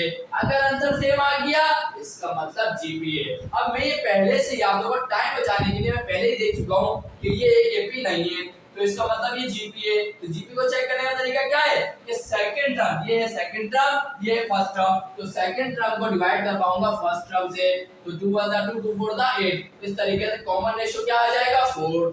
अब third term divided by second term, third term क्या है 32 और सेकंड टर्म क्या है 8, 8 1 8, 8 4 32। तो अगर आप देखें दोनों का आंसर सेम आ गया, इसका मतलब जीपी है। अब देखिएगा असल में जो हमने निकाला है असल में आर की वैल्यू ही होती है, क्या होती है आर की वैल्यू। अब डेटा बना लेते हैं। तो ए हमेशा क्या होता है फर्स्ट टर्म 2 है, आर क्या होगा रेशियो निकाला अभी क्या आया 4 आया। उसके बाद हमें मालूम क्या करना है फोर्थ टर्म मालूम करनी है, मतलब एन की वैल्यू क्या है 4 और हमें T4 को मालूम करना है। बहुत आसान सी बात थी, क्लियर हुई, इंशाल्लाह क्लियर हो चुकी होगी। अब मुझे बताएं कि जीपी के लिए एन टर्म का फॉर्मूला क्या होता है, याद नहीं है तो बता देता हूं, Tn बराबर होता है ARn-1। चले तो T4 हमें मालूम करना है, a की वैल्यू क्या है 2 आ गया 2, r की वैल्यू क्या है 4 आ गया 4, n की वैल्यू क्या है 4 4 माइनस का 1। तो देखिएगा स्टूडेंट क्या होगा 4 और 4 माइनस 1 क्या होता है 3। तो 4 की पावर 3 का मतलब क्या होगा 4 मल्टीप्लाई बाय 4 मल्टीप्लाई बाय 4। 4 4 हो गया 16 और 16 4 क्या होगा 64। तो यहाँ देख लेते हैं 3 4 बराबर होगा 2 मल्टीप्लाई बाय 64 और 64 मल्टीप्लाई बाय 2 क्या होगा 108 सॉरी 128। इंशाल्लाह आपको ये बात क्लियर है। तो इसका मतलब इस सीक्वेंस की फोर्थ टर्म क्या होगी 128। तो देख लेते हैं करेक्ट ऑप्शन कौन सा है। तो यहाँ आपको देखने को मिल जाएगा 128 थर्ड ऑप्शन करेक्ट होगा। आगे बढ़ते हैं 17 एमसीक्यूज की तरफ। क्या लिखा हुआ which term of geometric progression. देखिए स्टूडेंट पहले ही बता दिया गया है कि जो सीक्वेंस आपको दी जा रही है ये एक जीपी है। अब जीपी है तो इसके ऊपर एन टर्म का फॉर्मूला लगेगा जीपी वाला। अभी तक मालूम करने की जरूरत। अब यहाँ पूरे श्योर है तो हमें बतानी है कि इसकी कौन सी सीक्वेंस की ज्योमेट्रिक प्रोग्रेशन की कौन सी टर्म होगी 30। बस मतलब n की वैल्यू बतानी है। तो डेटा कैसे बनाएंगे पहला a क्या होती है फर्स्ट टर्म आ गई। उसके बाद कॉमन रेशियो निकालते कैसे हैं second term divided by first term. Second term divide by first term कर दिया 1 डिवाइड बाय 8 को मल्टीप्लाई में लेके जाऊंगा रिवर्स करके लिखूंगा 8 डिवाइडेड बाय 1 4 1 दा 4 4 2 दा 8। तो हमारे पास क्या मिल जाएगा कॉमन रेशियो 2 मिलेगा। अब हमें tn क्या दिया हुआ है 32 आ गया और n की वैल्यू हमें मालूम करनी है। तो वही वाला tn का फॉर्मूला लगेगा जो अभी हमने यहाँ लगाया था। तो देखिएगा स्टूडेंट्स चलें क्या होगा बहुत आसान था फॉर्मूला tn बराबर होगा ar n माइनस के 1 के। तो tn हमारे पास क्या है 32 है a हमारे पास क्या है 1/8 है r क्या है 2 है और 2 की पावर n माइनस का 1। यहाँ ये 8 डिवाइड में इक्वल टू दूसरा जाके 32 से मल्टीप्लाई होगा। तो 32 मल्टीप्लाई बाय 8 इक्वल टू क्या आ जाएगा 2 की पावर n माइनस का 1। इंशाल्लाह इतनी बातें क्लियर हो चुकी है। अब थोड़ी एक अच्छी बात करते हैं। देखें मुझे ये बताएं 2 के ऊपर ऐसी क्या पावर रखूं मुझे 32 मिल जाए। तो आप बोलेंगे sir 2 multiply by 2 multiply by 2 multiply by 2 2 to the 4 4 to the 8 to the 16 16 to the 32। इसका मतलब 2 के ऊपर जब पावर 5 आ जाती है तो हमें मिलता है 32। ऐसा ही होता है आप बोलेंगे सर बिल्कुल ऐसा ही होगा। हम देखें 2 multiply by 2 4 4 to the 8 8 to the 16 16 to the 32। तो इस तरीके से मिल जाएगा। तो यहाँ पर इस 32 को मैं क्या लिख सकता हूँ 2 की पावर 5। अब मुझे ये बताएं 2 के ऊपर ऐसी क्या पावर रखूं कि मुझे 8 मिल जाए। आप बोलेंगे सर बहुत आसान है 2 2 का होता है 4 और 4 2 का होता है 8। इसका मतलब 2 की पावर 3 बराबर किसके होता है 8 के। तो इसका मतलब मैं यहाँ क्या लिख सकता हूँ 2 की पावर 3। अब आप बोलेंगे सर ये करना क्या चाह रहे हैं ये हमें समझ में नहीं आ रही। ये मैं बहुत डिटेल में पढ़ा चुका हूँ हम लोगों को। अगर याद बहुत सारे स्टूडेंट को आ भी गया होगा क्योंकि बहुत सारे स्टूडेंट जल्दी बात को पिक कर लेते हैं। तो देखिएगा स्टूडेंट अब दोनों जगह बेसिस सेम है पावर ऐड हो जाएगी। तो 2 को एक दफा लिखूंगा 5 + 3 कितना होगा 8 होगा। आगे क्या बचा 2 की पावर n माइनस का 1। अब आपको एक बात पता है कि अगर इक्वल टू से पहले और इक्वल टू के बाद अगर बेसिस सेम हो जाती है तो इनकी पावर को इक्वल रख सकते हैं। तो अब दोनों तरफ बेसिस 2 2 है तो इनकी पावर को मैं इक्वल रख सकता हूं। 8 बराबर किसके हो जाएगा n माइनस के 1 के। ये माइनस का 1 इधर आके क्या होगा प्लस का 1। तो इस तरीके से हमारे पास n की वैल्यू क्या आ जाएगी 9 आ जाएगी। इंशाल्लाह ये बात क्लियर है। चले अब यहाँ पर देख लेते हैं करेक्ट ऑप्शन क्या है। हमारे पास फोर्थ वाला ऑप्शन क्या है करेक्ट 9। अब आप बोलोगे सर इतनी मेहनत करनी पड़ेगी। देखिए स्टूडेंट मैं आपको समझा रहा हूँ या आपको खुद प्रिपेयर होके यहाँ से जाना होगा और आप जब प्रिपेयर हो गए तो जल्दी कर देंगे। ये प्रॉपर मेथड तो आपको करना नहीं है वहाँ। ये तो मैं सिर्फ आप लोगों को समझाने के लिए हर चीज को प्रॉपर लिख रहा हूँ। इतना टाइम नहीं लगेगा जल्दी से हो जाएगा अगर आपकी कैलकुलेशन अच्छी है। और इतना प्रॉपर काम तो मैं सिर्फ आप लोगों के लिए कर रहा हूँ। आपके पास कोई इतना थोड़ी होगा टाइम तो आप जल्दी जल्दी से रफ काम करेंगे और प्रॉपर करेंगे। मतलब सिर्फ आपको तो टिक करना होगा उनको आपके मेथड से कोई लेना देना नहीं। क्लियर है इंशाल्लाह आपको बात क्लियर हो गई। अब बढ़ते हैं नेक्स्ट एमसीक्यूज की तरफ। सो यहां स्टूडेंट सवालों को सामने आ चुका है एमसीक्यूज नंबर 18 एंड 19। तो देखिएगा क्या लिखा हुआ आपको नजर आ जाएगा a माइनस का b divided by b minus के c बराबर आ जाए a डिवाइड बाय c इस कैरेक्टरिस्टिक रिलेशन फॉर। तो याद रखिएगा ये कैरेक्टरिस्टिक रिलेशन है किसके लिए hp के लिए। Option number C is correct. क्यों तो आंसर देख लीजिएगा hp का मतलब क्या होता है हार्मोनिक प्रोग्रेशन। हार्मोनिक प्रोग्रेशन क्या होती है देखिएगा अगर ये मैं लिख रहा हूँ 1, 2, 3, 4, डेट चल रही है, तो मुझे पता है कि ये एपी है। क्लियर है? अगर मैं इसको उलट कर दूं, मतलब क्या, 1 divided by 1, 1 divided by 2, 1 divided by 3, 1 divided by 4, तो इसका मतलब ये अब बन गए क्या, हार्मोनिक प्रोग्रेशन बन गई। ये एपीजी अर्थमेटिक प्रोग्रेशन, अब ये क्या कहलाएगी, हार्मोनिक प्रोग्रेशन। क्लियर है? सिर्फ इसको एपी को उलट कर देंगे तो आपको हार्मोनिक प्रोग्रेशन मिल जाएगी, और हार्मोनिक प्रोग्रेशन को उलट कर देंगे तो आपको अर्थमेटिक प्रोग्रेशन मिल जाएगी। तो ये कैरेक्टरिस्टिक रिलेशन क्यों है एचपी के लिए, तो ये मैं आपको बताने जा रहा हूं। अब ये मैं मान के चलता हूं कि A B C, B in HP, I B C क्या है, एक एचपी में है, याद रखिएगा देयरफॉर, तो अब इसको उलट कर दूंगा तो ये पी में आ जाएंगे। तो ए को उलट करेंगे क्या आएगा, 1 डिवाइडेड बाय ए, बी का उलट करेंगे क्या आएगा, 1 डिवाइडेड बाय बी, सी का उलट करेंगे क्या आएगा, 1 डिवाइडेड बाय सी। तो ये भी एपी में है। अगर ये एपी में हो गए तो इसका मतलब ये एचपी में भी हो गए। क्लियर है? चलिए ये बात आप समझ चुके होंगे। अब हमें पता है एपी को हम कैसे चेक करते हैं, सेकंड टर्म में से माइनस करो फर्स्ट टर्म को। तो मैंने सेकंड टर्म ये है, फर्स्ट टर्म ये, इन दोनों को माइनस करूंगा, सेकंड टर्म में से फर्स्ट टर्म को माइनस करूंगा, लिखा 1 डिवाइड बाय बी में से माइनस करूंगा 1 डिवाइडेड बाय ए, और बराबर आएगा किसके, जब मैं थर्ड टर्म में से सेकंड टर्म को माइनस करूंगा। तो थर्ड टर्म क्या है, 1 डिवाइड बाय सी, माइनस करूंगा किसको, सेकंड टर्म को, क्या है, 1 डिवाइड बाय बी। क्लियर है? तो दोनों का अगर आंसर सेम आता है तो हमें पता है एपी में होगा। और यहाँ पर तो इसको हमने एलसीएम लिया, एलसीएम लेने के बाद ये क्या बनेगा, a माइनस का b डिवाइड बाय b, इसका एलसीएम लेंगे तो ये बनेगा b माइनस का c डिवाइड बाय bc। तो यहाँ ab को उधर भेजेंगे, b माइनस c को इधर ले आएंगे, तो ये आ गया, और b से ये b क्या हो जाएगा, कैंसिल हो जाएगा। इस तरीके से क्या बचेगा, a डिवाइड बाय c, और यहाँ क्या बचेगा, a माइनस का b divide by b minus का c। तो अगर ABC HP में हो गए तो ये कंडीशन सेटिस्फाई हो रही होगी। क्लियर? याद की बात, तो इसका मतलब एमसीक्यू आपको पता चल चुका है HP में ही ऐसा होगा, और ये आपको अपनी बुक में भी देखने को मिल जाएगा पेज नंबर 203 के अंदर। आगे बढ़ते हैं, तो यहाँ देखिएगा स्टूडेंट, आपको नजर आएगा एमसीक्यू नंबर 19 में लिखा हुआ है, in the sum a divided by 1 minus का r of infinite series value of r है। तो बोला जा रहा है वैल्यू ऑफ i क्या होनी चाहिए। तो एक आसान सी बात बता देता हूं आप लोगों को, अगर आप इधर गौर करें a डिवाइड बाय 1 माइनस का, मतलब 1 में से माइनस किया जा रहा है r को। हमेशा हम कोशिश करते हैं वैल्यू पॉजिटिव रहे, तो मुझे बता r की वैल्यू हमेशा 1 से छोटी ही होगी ना, क्योंकि 1 में से माइनस करवाया जा रहा है। क्लियर है? तो r की वैल्यू समथिंग 0.999 हो सकती है, 0 से बड़ी मतलब 1 से बड़ी नहीं होगी। तो इसका मतलब r की वैल्यू क्या होगी, हमेशा 1 से छोटी होगी। क्लियर है? इस बात को आप याद रखिएगा, और ये मैं आपको बता भी चुका हूं जब मैंने आपको ज्योमेट्रिक मीन का टॉपिक पढ़ाया था। क्लियर है? इंशाल्लाह इनफाइनाइट डिग्रीज ज्योमेट्रिक सीरीज का। क्लियर है? याद की बात। अब बढ़ते हैं नेक्स्ट एमसीक्यूज की तरफ। सो यहां स्टूडेंट्स अब आप लोगों के सामने आ चुका है एमसीक्यूज नंबर 20, 21 एंड 22।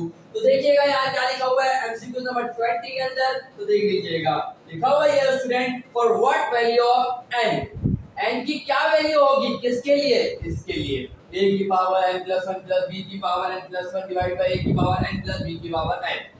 करना क्या है, n की वैल्यू आगे देखते हैं। बोल रहा है n की क्या वैल्यू होगी, कि अगर हम n की यहाँ वैल्यू डालते हैं इसके अंदर, तो ये gp बन जाए, ये ap बन जाए, और ये hp बन जाए। तो इन तीनों के लिए बताना है, इसके लिए बताना है gp के लिए n की वैल्यू क्या होगी, ap के लिए n की वैल्यू क्या होगी, HP के लिए n की वैल्यू क्या होगी। इसका मतलब इसके अंदर एमसीक्यू के अंदर 3 n की वैल्यू आने वाली है। तो कैसे निकालना हो तो मैं आपको बता दूंगा, एक मतलब AP के लिए निकाल के दिखा रहा हूँ, GP के लिए निकाल के मैं आपको क्वेश्चन में दिखा चुका हूँ। वैसे तो आपको ये याद होना चाहिए, ठीक है, लेकिन मैं आपको तरीका बता दूंगा कि आप किस तरीके से फाइंड आउट करेंगे। तो देखिएगा स्टूडेंट, आप क्या करेंगे, सबसे पहले इसको लिखेंगे और इसको इक्वल टू रखेंगे। पहले अर्थमेटिक मीन का फॉर्मूला आपको याद होना चाहिए। अर्थमेटिक मीन का फॉर्मूला क्या होता है, a प्लस का b डिवाइडेड बाय 2। ऐसा ही होता है, आप बोलेंगे सर ऐसे ही होता है, तो इन दोनों को बराबर रख देना है। अगर ज्योमेट्रिक मीन की बात होगी तो इसको बराबर रखेंगे ज्योमेट्रिक मीन के। क्लियर है यहाँ तक की बात, इंशाल्लाह क्लियर होगा। तो अभी एपी की बात कर रहा हूँ, एपी के लिए n की वैल्यू निकाल रहा हूँ। क्लियर है? इंशाल्लाह बात को क्लियर समझ चुके होंगे आप लोग। बात को सिंपल करेंगे, सिंपलीफाई करेंगे, कैसे करेंगे तो देखिएगा जरा स्टूडेंट। होगा क्या, ये यहाँ 2 डिवाइड में है, इक्वल टू दूसरा साइड जाके इससे पूरे से मल्टीप्लाई होगा। ये a की पावर n प्लस b की पावर n यहाँ डिवाइड में है, इक्वल टू दूसरी साइड जाके a प्लस b से मल्टीप्लाई होगा। ये तो बात आपको सिंपल पता ही है। चलिए आगे बढ़ते हैं। अब ये 2 यहाँ आ चुका है और ये a की पावर है प्लस b की पावर है वहां जा चुका है। 2 मल्टीप्लाई बाय a की पावर n प्लस 1 आ गया। इसका प्लस प्लस क्या हुआ प्लस 2 की power b sorry 2 multiply bye b की पावर n प्लस 1 आ गया। कोई मसला नहीं आता। इक्वल टू आ गया। a को मल्टीप्लाई कराएंगे a की पावर n से। आपको तो पता है ना स्टूडेंट, जब बेसिस सेम होती है तो पावर ऐड हो जाती है ना। a की पावर n लिखा हुआ है, a को मल्टीप्लाई करवा रहा हूं a की पावर n से। ये भी बेस a है, ये भी बेस a है, तो इसके ऊपर पावर क्या थी 1। तो जब बेसिस सेम होती है तो एकदम लिखते हैं बेस को, पावर को ऐड कर देते हैं n प्लस का 1। ऐसे ही होता है ना मल्टीप्लाई के अंदर। तो सर बिल्कुल ऐसे ही होता है। बस इस बात को याद रखिएगा और यहाँ देखिएगा हुआ क्या, a को मल्टीप्लाई कराया a की पावर n से, क्या हो जाएगा a की power n plus 1 power add हो गई, हो गया। उसके बाद फिर उसके बाद b को मल्टीप्लाई कराया b की पावर n से, तो यहाँ भी क्या होगा बेसिस से पावर ऐड b की पावर n प्लस 1 हो जाएगा, हो गया। उसके बाद a को मल्टीप्लाई कराऊंगा b की पावर n से, तो a भी n हो जाएगा। फिर b को मल्टीप्लाई कराऊंगा a की पावर n से, तो हो जाएगा a की power n b। Simple multiply करवा दिया। अब क्या करेंगे देखिए जरा, यहाँ देखिए b की पावर सॉरी a की पावर n प्लस 1 यहाँ प्लस का है, इक्वल टू दूसरी साइड आके माइनस का हो जाएगा। ये प्लस का b की पावर n प्लस 1 है, इक्वल टू दूसरी साइड आके माइनस का b की पावर n प्लस 1 हो गया। क्लियर है यहाँ तक की बात, चलने क्लियर होगी। दो में से एक गया, एक बचा पॉजिटिव a की पावर n प्लस 1 बच गया। दो में से एक गया b की पावर n प्लस 1 बच गया। क्लियर है। और इक्वल टू दूसरी साइड में जो लिखा हुआ था वैसा ही लिखे। अब क्या कर रहे हैं देखिए, यहाँ a की पावर n प्लस 1 है और यहाँ कहीं a की पावर n लिखा हुआ है, तो ये प्लस का a की पावर n b है, इसको इक्वल टू दूसरी साइड लाऊंगा माइनस का हो जाएगा। ये प्लस का b की पावर n प्लस 1 है, इक्वल टू दूसरी साइड जाके क्या हो जाएगा माइनस का हो जाएगा। बस इतना सा काम किया है। अब क्या होगा, इन दोनों में से मैंने क्या किया, a की पावर n को कॉमन ले लिया, तो अंदर क्या बचेगा a माइनस का b। आपको कैसे पता चलेगा, तो आप मल्टीप्लाई करा दे वापस वही चीज आ जाएगी। चलें आगे बढ़ते हैं। तो यहाँ से मैंने क्या किया, b की पावर n को कॉमन लिया, तो अंदर क्या बच जाएगा a माइनस का b। a माइनस का b यहाँ मल्टीप्लाई में था, इक्वल टू साइड जाके डिवाइड में हुआ। ये b की पावर n यहाँ a माइनस b से मल्टीप्लाई हो रहा था, इक्वल टू साइड जाके क्या हो गया डिवाइड हो गया। a की power n divide by b की पावर n बन गया। और ये a माइनस का b divide by a minus का b था, सेम था, कैंसिल हो जाएगा, 1 बच जाएगा, तो इक्वल टू 1 के बराबर हो जाएगा। अब दोनों के ऊपर न्यूमरेटर में जो a आ रहा है उसके ऊपर भी पावर n है, डिनोमिनेटर में b आ रहा है उसके ऊपर भी पावर n है, तो इसको एक ब्रैकेट में लिख सकता हूं, लिख दिया इक्वल टू। अब देखिए 1 को मैं क्या लिख सकता हूं, 1 को मैं लिख सकता हूं a डिवाइडेड बाय b और पावर 0, क्योंकि आपको पता है किसी भी कांस्टेंट के ऊपर पावर क्या हो जाए 0, तो वो बराबर होता है 1 के। a की पावर 0 बराबर होता है 1 के, x की पावर 0 बराबर होता है 1 के। क्लियर है। किसी भी वेरिएबल या कांस्टेंट के ऊपर पावर 0 आ जाए वो 1 के बराबर होता है। इसका मतलब मैंने कोई गड़बड़ नहीं करी, इसके ऊपर पावर 0 है, 1 के बराबर होगा। देखिए इससे फायदा ये हुआ, इक्वल टू से पहले बेस सेम हो गई, इक्वल टू के बाकी बेस सेम हो गई, और जब बेसिस सेम हो जाती है, इक्वल हो जाती है, तो हम इनकी पावर को इक्वल रख देते हैं। तो इस तरीके से n की वैल्यू क्या आएगी 0। तो ये जो n की वैल्यू 0 आई है वो किसके लिए आई है, AP के लिए आई है। तो आपको बस आप इसी तरीके से दो और वैल्यूज निकालेंगे, HP के लिए भी निकालेंगे और GP के लिए भी निकालेंगे। सवाल भी आता है करने के लिए। वैसे तो आपको याद होना चाहिए, मैं आपको तरीका बता दिया है। तो करेक्ट ऑप्शन कौन सा होगा, जिसके अंदर पहला AP के लिए क्या होगी 0, GP के लिए क्या होगी -1 और HP के लिए क्या होगी -1। निकाल के देख लीजिएगा, यही आएगी। तो ऑप्शन नंबर C क्या होगा करेक्ट, देख लीजिएगा जरा 20 का ऑप्शन नंबर C क्या है करेक्ट। चलिए आगे बढ़ते हैं। लिखा हुआ ये है द सिक्स्थ टर्म 8,4,0 और एक सीक्वेंस चल रही है, तो हमें बताएं इसकी छठी टर्म, इस सीक्वेंस की जो दी गई है, इस सीक्वेंस की छठी टर्म क्या होगी। सबसे पहली बात आपको क्लियर कर लेना है, हमें यहाँ कोई हिंट नहीं दी कि ये AP है, सॉरी AP है, ये लिखा हुआ है तो मसला नहीं है, तो चेक कर लूं, नहीं लिखा हुआ स्टूडेंट, हमारे को ये बताया नहीं गया है कि AP है या GP है। क्लियर है। तो पहले तो कंफर्म करेंगे कि ये AP है या GP है, वही तरीका जो आपको बताते हुए आ रहा हूँ। तो चेक करेंगे कैसे, AP के लिए क्या होता है, सेकंड टर्म में से माइनस करें फर्स्ट टर्म को, आंसर जो आया है लिख लें, उसके थर्ड टर्म में से माइनस करेंगे सेकंड टर्म को, अगर वही वाला आंसर वापस आ जाता है इसका मतलब AP है। ये बात आपको बार-बार बता रहा हूँ, दिमाग में रखिएगा। क्लियर है। तो मैं पहले ही देख चुका हूँ ये एक AP है। चलिए एपी है तो एपी वाला फॉर्मूला लगाएंगे। तो एपी ए क्या होता है, फर्स्ट टर्म क्या है 8, ए की वैल्यू क्या आ जाएगी 8 आ जाएगी, फर्स्ट टर्म होता है। अब कॉमन डिफरेंस निकालेंगे, कैसे निकालते हैं, सेकंड टर्म में तो फर्स्ट टर्म को माइनस कर देते हैं। सेकंड टर्म क्या है 4, 4 माइनस 8 क्या होगा, माइनस का 4 होगा, क्या होगा माइनस का 4 होगा। क्यों, 4 में से माइनस करोगे 8, 4 में से मतलब 8 में से 4 का क्या बचेगा 4, लेकिन बड़ा नंबर कौन था 8, नेगेटिव साइन है इसके साथ तो इसका साइन आ जाएगा। क्लियर है, चलिए अब दिया हुआ क्या है हमें कि हमें इसकी 30 टर्म मालूम करनी है, मतलब हमें मालूम करना है T6, हमें मालूम क्या करना है T6 हमें मालूम करना है, 30 टर्म हमें मालूम करनी है और n की वैल्यू क्या दी हुई है 6। बस डेटा कंप्लीट, फटाफट काम करेंगे। क्या होगा, Tn का फार्मूला क्या होता है, Tn का फार्मूला होता है a प्लस n माइनस का 1 d। अब आपको कोई परेशानी ना हो इसलिए मैं फालतू चीजें मिटा देता हूं ताकि आपको जो टेंशन नजर आ रही हो टेंशन आपके पास से दूर हो जाए। चलें अब क्लियर, आगे देखिएगा Tn का मतलब क्या है, n की जगह क्या आ जाएगा 6, हमें 30 टर्म मालूम करनी है। a क्या है अभी बताया ना 8 है, देखें लिखा हुआ 8 प्लस n माइनस 1, n कितना है 6 है, देख लें तो 6 माइनस 1 आएगा, 6 माइनस 1 क्या होता है 5 होता है, और d क्या है अभी निकाला ना माइनस का 4, ये रहा ये आ गया माइनस का 4। फटाफट निकाल लेते हैं कैलकुलेट करके, 8 प्लस माइनस माइनस 5 4 दा 20, 20 माइनस 8 कितना आ जाएगा माइनस का 12 हो जाएगा। इंशाल्लाह कोई बातें क्लियर है, इंशाल्लाह क्लियर हो चुकी होगी। तो छठी टर्म क्या आएगी माइनस का 12 आएगी। चलो देख लेते हैं कहां लिखा हुआ है, आपको नजर आ रहा होगा, इसका मतलब सेकंड वाला ऑप्शन क्या है करेक्ट है।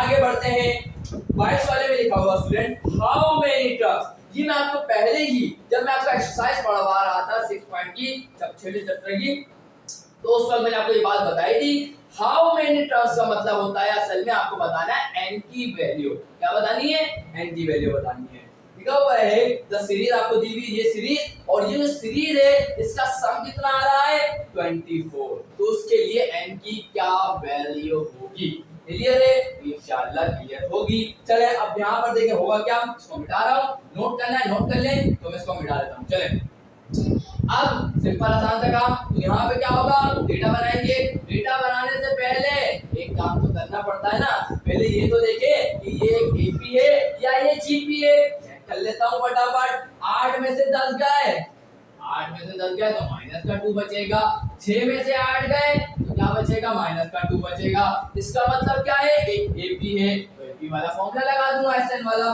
चले तो एक क्या होता है फर्स्ट टर्म होती है क्या है 10 है, डी क्या होता है कॉमन डिफरेंस, कैसे निकालते हैं अभी निकाला था माइनस 2 आया था, सेकंड टर्म में से फर्स्ट टर्म को माइनस करते हैं कॉमन डिफरेंस आ जाता है। अब हमें मालूम क्या करना है टीएन हमें क्या दिया हुआ है, सॉरी इस बार हमें टीएन नहीं दिया हुआ एसएन दिया हुआ है। एसएन से मुराद क्या होता है sum to n terms, n term का सम दिया हुआ कितना है 24, क्या दिया हुआ है एसएन हमारे को 24, और हमें एन की वैल्यू मालूम करनी है, क्लियर है। अब मुझे बताएं एसएन का फॉर्मूला क्या होता है एपी के लिए n divided by 2 2a plus n minus का 1d। इंशाल्लाह ये बात आपको याद होगी। n देखिए एसएन की वैल्यू क्या है 24 equal to n divided by 2, a की वैल्यू क्या है 10, 10 टू द 20 आ गया 20 प्लस n माइनस का 1, b क्या है माइनस का 2 आ गया। तो यहां देखिए मैं क्या करता हूँ इन दोनों में से 2 को कॉमन ले लेता हूँ, क्या हो जाएगा n डिवाइड बाय 2। तो मैंने क्या किया 2 को कॉमन लिया, जब मैंने 2 को कॉमन लिया तो यहाँ अंदर क्या बचेगा, अंदर बचेगा 2 10 क्या होता है 20, और ये बचा प्लस n माइनस का 1 अपनी जगह पर, और ये 2 कॉमन आते हैं क्या बचेगा माइनस का 1। क्लियर है इंशाल्लाह ये बात है। कॉमन लेने का मतलब क्या होता है 2 को यहाँ बाहर ले लिया दोनों में से, तो ये बस सिंपल सा काम किया, कोई मुश्किल काम नहीं किया। तो क्या हुआ इस 2 से ये वाला 2 क्या हो जाएगा कैंसिल हो जाएगा, क्या बचेगा 24 बराबर आ जाएगा किसके n आ गया n। उसके बाद अंदर थोड़ा सा सॉल्यूशन कर लेते हैं 10 है आ गया 10 प्लस आ गया प्लस। अब ध्यान से देखिएगा जरा, ठीक है प्लस माइनस क्या होता है माइनस में, अब प्लस नहीं आता था यहाँ क्या आएगा माइनस आएगा। अब देखिए n बनता ये आ गया n, उसके बाद माइनस माइनस क्या हो जाएगा प्लस हो जाएगा, 1 बनता क्या हो जाएगा 1 हो जाएगा। अब देखिएगा जरा 24 बराबर आएगा n, 10 प्लस का 1 क्या होगा 11, तो ये आ जाएगा 11 माइनस का n। अब मल्टीप्लाई करवा दे इसको तो क्या होगा एंड 11 मल्टीप्लाई बाय n क्या होगा 11n माइनस का प्लस माइनस क्या होगा माइनस n आंसर क्या होगा n स्क्वायर। ये माइनस का n स्क्वायर इक्वल टू दूसरी साइड क्या होगा प्लस का n स्क्वायर। ये प्लस का 11n इक्वल टू दूसरी साइड क्या होगा माइनस का 11n होगा और ये प्लस का 24 इक्वल टू 0। अब अपना कैलकुलेटर उठाइएगा जरा, कैलकुलेटर उठाएं और वहां पर मैं आपको बता देता हूं कैलकुलेटर लाके, ताकि आप भी देख लीजिएगा यहाँ पे क्या हो रहा है। तो उस तरीके से आप इसके रूट्स मालूम कर सकते हैं कि ये एमसीक्यूज है, एमसीक्यूज में आप क्वाड्रेटिक फार्मूला नहीं लगाइएगा, बहुत टाइम लग जाएगा, डायरेक्ट कैलकुलेटर से इसके रूट्स निकालिएगा। तो यहाँ आपको नजर आएगा, मैं कैलकुलेटर लेता हूं अपने हाथ में, फिर आपको यहाँ नजर आएगा। सो यहाँ स्टूडेंट्स अब आप देखिएगा आपको नजर आएगा। सबसे पहले तो आपको अपने कैलकुलेटर को ओपन कर लेना है, ये आपको नजर आ रहा होगा, देखिएगा ठीक है। सबसे पहले आपको कैलकुलेटर में जाना, मोड सेटअप पर क्लिक करेंगे, उसके बाद आपको 5 नंबर पे इक्वेशन से क्या होगा, तो आपको 5 का बटन दबाना है, उसके बाद 3 का बटन दबाना है। तो आपको एबीसी दिखाई दे रहा होगा, तो वैल्यू क्या है, पहले n स्क्वायर के कोएफिशिएंट क्या है 1, ये आ गया 1, उसके बाद क्या है माइनस का 11 आ गया माइनस का 11, उसके बाद c की वैल्यू क्या है 24, ये आ गया 24। तो हमारे पास x1 की वैल्यू आ गई 8 और x2 की वैल्यू आ गई 3। तो हमारे पास 8 और 3 की वैल्यू आ जाएगी, एक n की वैल्यू क्या आ जाएगी 3, एक n की वैल्यू क्या आ जाएगी 8। क्लियर है? चले तो यहाँ पर देख लेते हैं कौन सा ऑप्शन क्या है करेक्ट है। तो देखिएगा मैं आपको दिखा देता हूं, मेरे को मिल गया। अब देखिए जरा, तो स्टूडेंट हम लोग कौन सा कर रहे हैं 22 का आंसर क्या आ रहा है 3 और 10 नहीं आ रहा, हमारे पास क्या आ रहा है 3 और 8 आ रहा है। तो इसका मतलब फर्स्ट वाला क्या है करेक्ट है।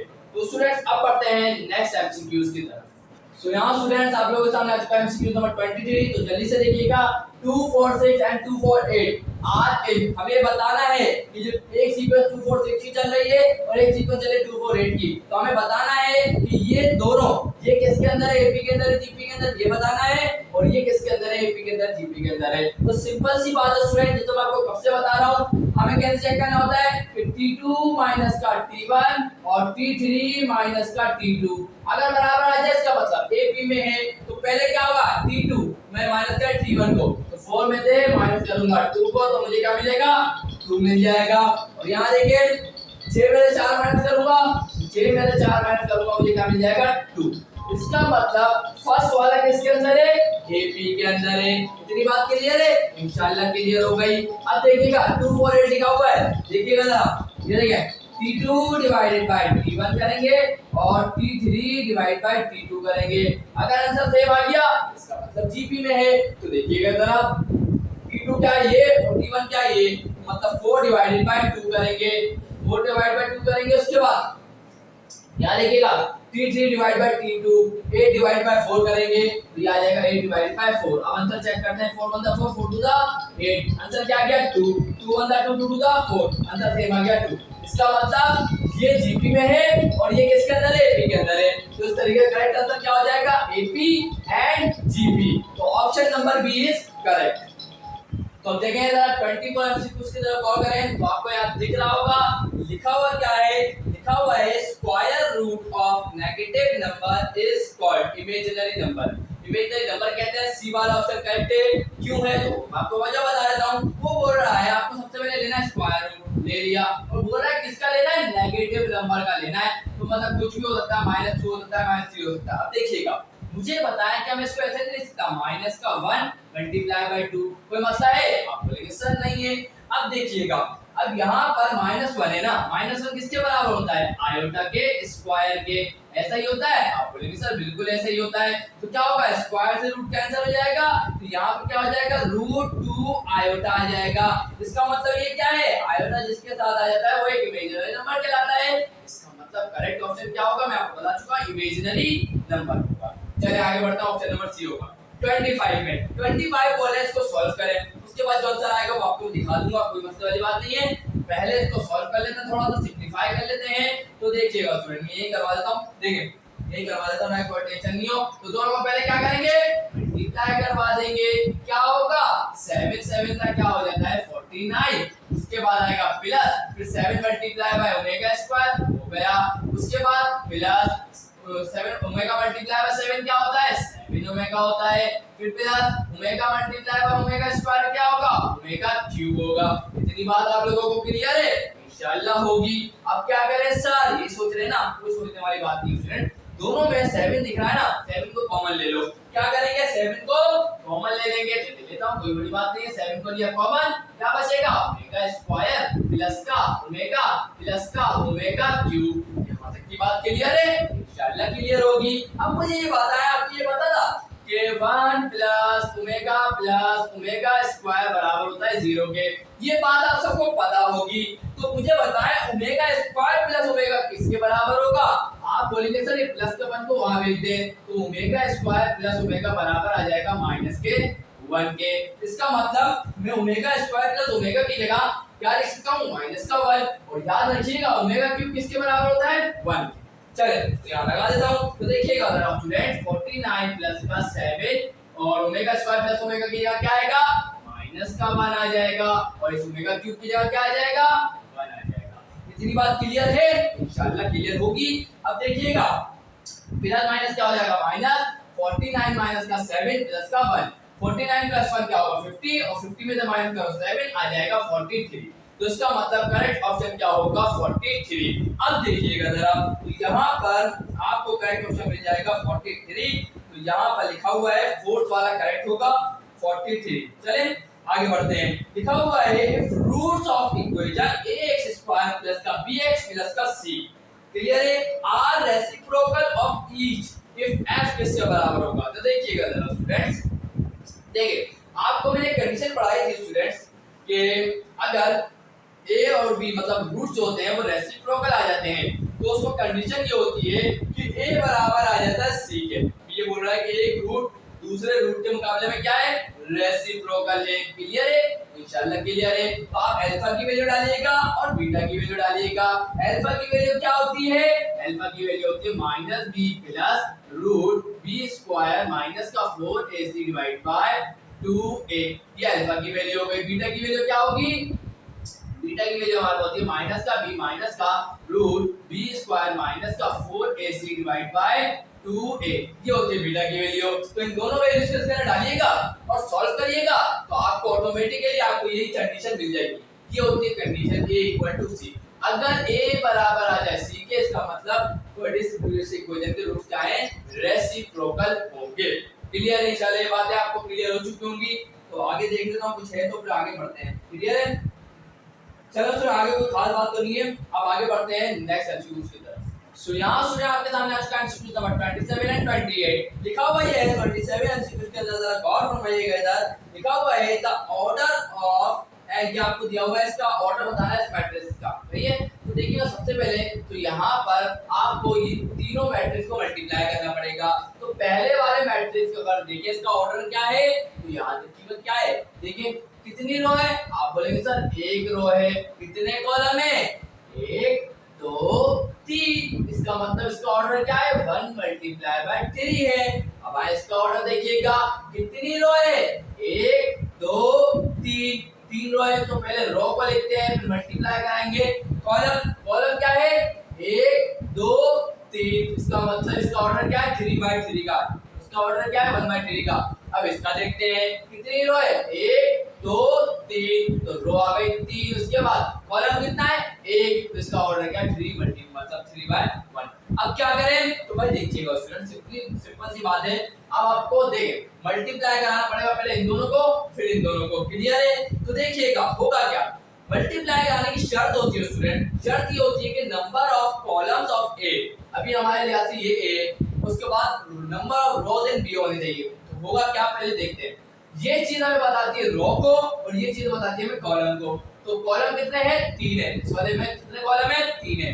अब हमें दूसरे वाले जिससे मल्टीप्लाई करवाने जा रहे हैं उसके अंदर इतनी ही रोज होनी चाहिए। अब तो यहाँ देखिए रोज कितनी है 3, तो इसका मतलब इन दोनों को मल्टीप्लाई करा सकते हैं। तो मैंने क्या किया मल्टीप्लाई कराया, कैसे कराएंगे, x मल्टीप्लाई होगा a से, y मल्टीप्लाई होगा s से, z मल्टीप्लाई होगा g से। तो देखिएगा x मल्टीप्लाई होगा a से फिर प्लस आएगा, y मल्टीप्लाई s से होगा फिर प्लस आएगा, z मल्टीप्लाई बाय g होगा, फिर गैप देंगे। उसके बाद फिर x मल्टीप्लाई होगा s से, फिर y मल्टीप्लाई होगा b से, फिर z मल्टीप्लाई होगा s से, कर दिया और b जो प्लस आता रहेगा। उसके बाद फिर गैप देंगे, फिर x मल्टीप्लाई होगा g से, फिर y मल्टीप्लाई होगा f से, फिर z मल्टीप्लाई होगा c से। इस तरह होने के बाद ये होगा कंप्लीट। अब मेरा सवाल ये है कि इसका अब ऑर्डर क्या है, जरा देखते हैं कितनी रो है एक ही रो है तो पहले रो को लिखते हैं, आगे हम मल्टीप्लाई कराएंगे किससे, कॉलम से। तो कॉलम कितना है, 1 2 3, कितने कॉलम है, 3। इसका ऑर्डर क्या है, 1 मल्टीप्लाई बाय 3। क्लियर है। चले अब उसका देखिए, उसका ऑर्डर भी हमने देखा था 3 मल्टीप्लाई बाय 1 है। चले अब देखते हैं अब क्या ये दोनों मल्टीप्लाई हो सकते हैं, देख लेते हैं। क्या बताया मैंने आपको, पहले वाले जो हमारा मैट्रिक्स होगा उसके अंदर हमें देखना पड़ेगी नंबर ऑफ कॉलम्स कितने हैं, 3 है। तो अब उसके अंदर जिससे मल्टीप्लाई करा रहे हैं उसके अंदर नंबर ऑफ रोज उतनी ही होनी चाहिए। तो यहाँ कॉलम कितने 3 और वहां रोज कितनी होनी है, 3, तो 3 ही है। इसका मतलब ये मल्टीप्लाई हो सकते हैं, तो करवा दिया। तो क्या होगा, ये पूरी चीज जो है सबसे पहले मल्टीप्लाई हो जाएगी, पहले x से, x a मल्टीप्लाई किससे होगा, x, सॉरी मैंने छोटा लिख दिया गलती से, तो मैं आपको बता दूं कि सही नहीं है। देखिए होगा कुछ इस तरीके से स्टूडेंट, देखिए होगा ये कि पूरा का पूरा क्या बन जाएगा, एक चीज बन जाएगी, बनेगी नहीं बनेगी। फॉर एग्जांपल देखिए, अगर इस मैट्रिक्स के अंदर देखेंगे तो a h g लिखा हुआ है, h b f लिखा हुआ है, g f c लिखा हुआ है, ऐसे लिखा हुआ है सर, बिल्कुल लिखा हुआ है। अगर इसके अंदर देखिए x y z लिखा हुआ है, आपने कैसे लिखा हुआ है, ऐसा ही जो दिख रहा है ना हमारे को 1/3 का, यही होता है हमारे मल्टीप्लाई बाय 3। और अभी इसका ऑर्डर क्या है, 1 मल्टीप्लाई बाय 3। तो क्या हुआ था, हमने मल्टीप्लाई कैसे करवाया था, हमने पहले वाले को लिया और उससे पहले वाले को मल्टीप्लाई करवाया था। इसका मतलब ये जो पूरी चीज है वो जाके किससे मल्टीप्लाई होगी, x से। तो होगा क्या, तो ध्यान से देखिएगा, होगा ये कुछ इस तरीके से स्टूडेंट्स, करके दिखाता हूं आपको। देखिए क्या होगा, x a प्लस का y h प्लस का z g मल्टीप्लाई होगा किससे, x से।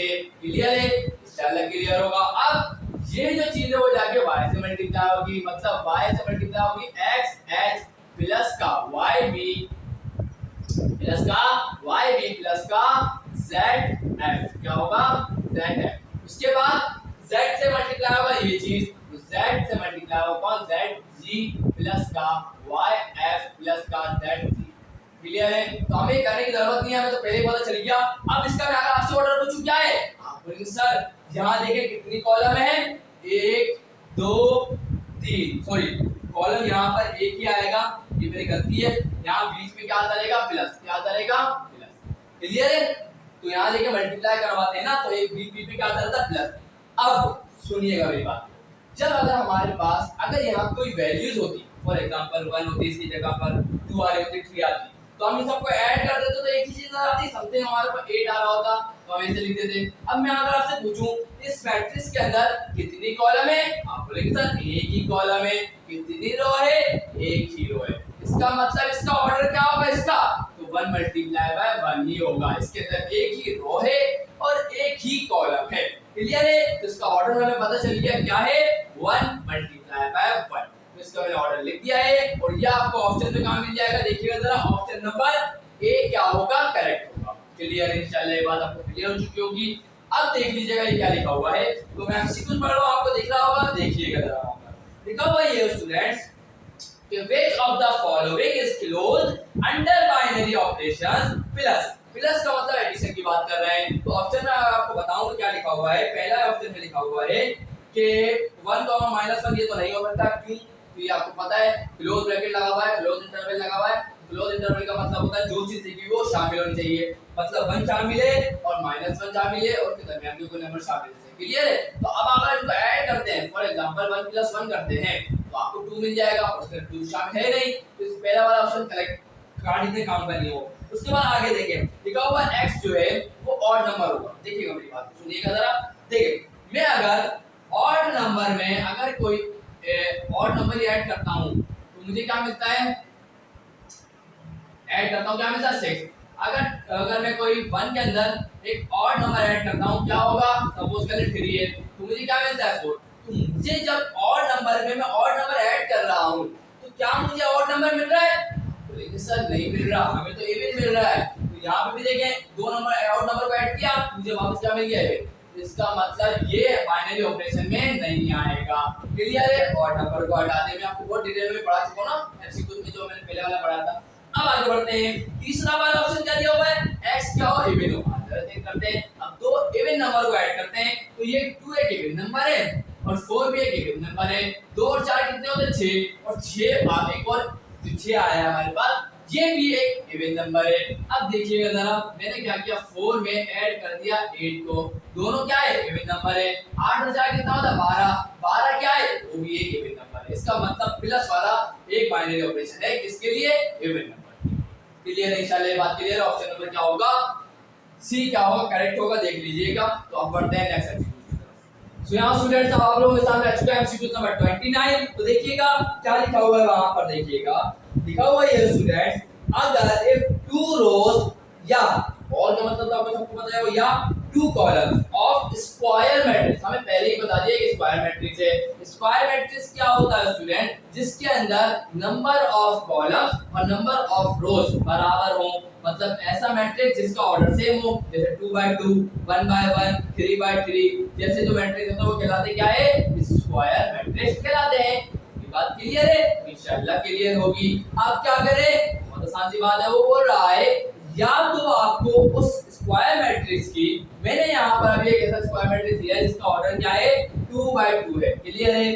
अब बोल ये रहा है या तो आपको उसकी कॉलम, दोनों कॉलम्स के बारे में बताओ, या तो आपको उसकी दोनों रोज के बारे में बताओ।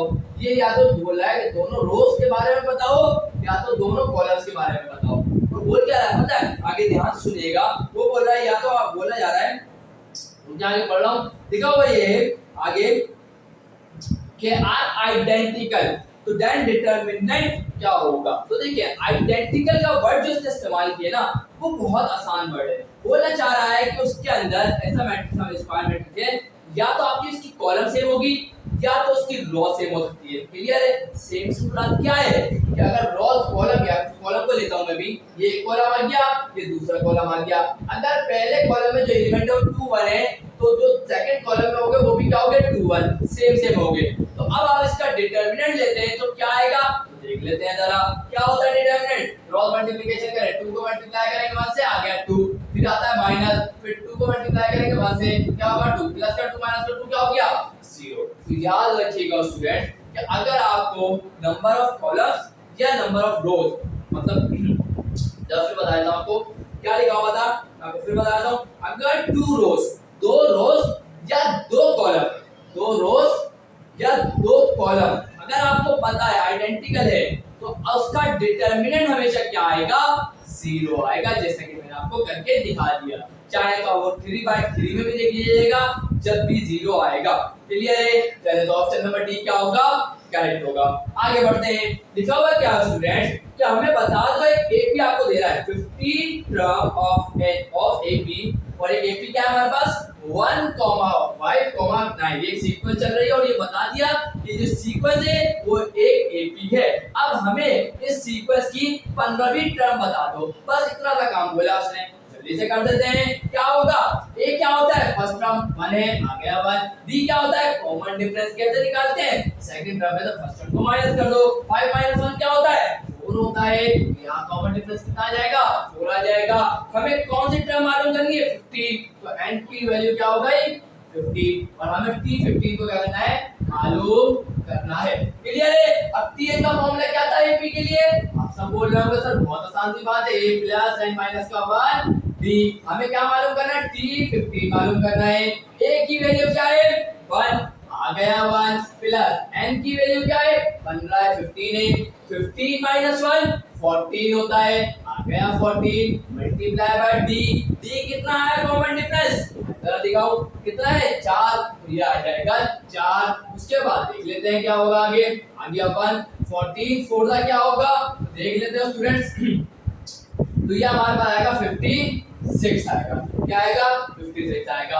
अब आगे देखते हैं क्या हो जाएगा, 315 हमारे पास 56 आ जाएगा, सॉरी प्लस नहीं आएगा, सॉरी यहाँ प्लस आएगा, तो इस तरीके से हमारे पास क्या आ जाएगा 57 आ जाएगा। इसका मतलब इस सीक्वेंस जो हमें दी जा रही है इसकी 15वीं टर्म क्या होगी 57 होगी, क्या होगी 57। चलिए बातें आपको क्लियर हो चुकी होगी, कोई मसला यहाँ तक नहीं होगा। तो ऑप्शन देख लेते हैं क्या लिखा हुआ है, तो आपको ऑप्शन में मिल जाएगा 56, जरा दिखा दो आपको, तो इसका मतलब ऑप्शन नंबर सी क्या है, करेक्ट है, 57 आपको मिल जाएगा। सी वाला ऑप्शन क्या है, करेक्ट है। अब बढ़ते हैं स्टूडेंट नेक्स्ट एमसीक्यू की तरफ। सो यहाँ स्टूडेंट्स हमारे सामने आ चुका है MCQ number 31, 32 and 33। MCQ number 31 में लिखा हुआ क्या है वो आप जरा देखिएगा, इधर लिखा हुआ ये है, इफ जीरो मतलब जीरो उसके बाद साइन एक बीच में ना, आपको मैं समझाता हूँ। देखिए ये बताना ये चाह रहा है कि जो a की वैल्यू होगी वो 1 से छोटी होगी और 0 से बड़ी होगी। मैं एक दफा फिर रिपीट कर देता हूँ, क्या बोल रहा है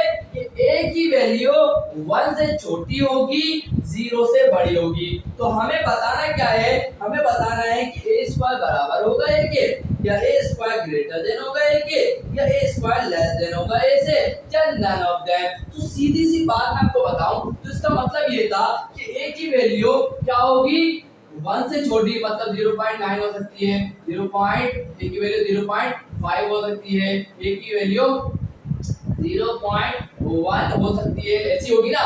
1 और 0 से बड़ी और 1 से छोटी तो यही वैल्यू होगी कुछ ना कुछ।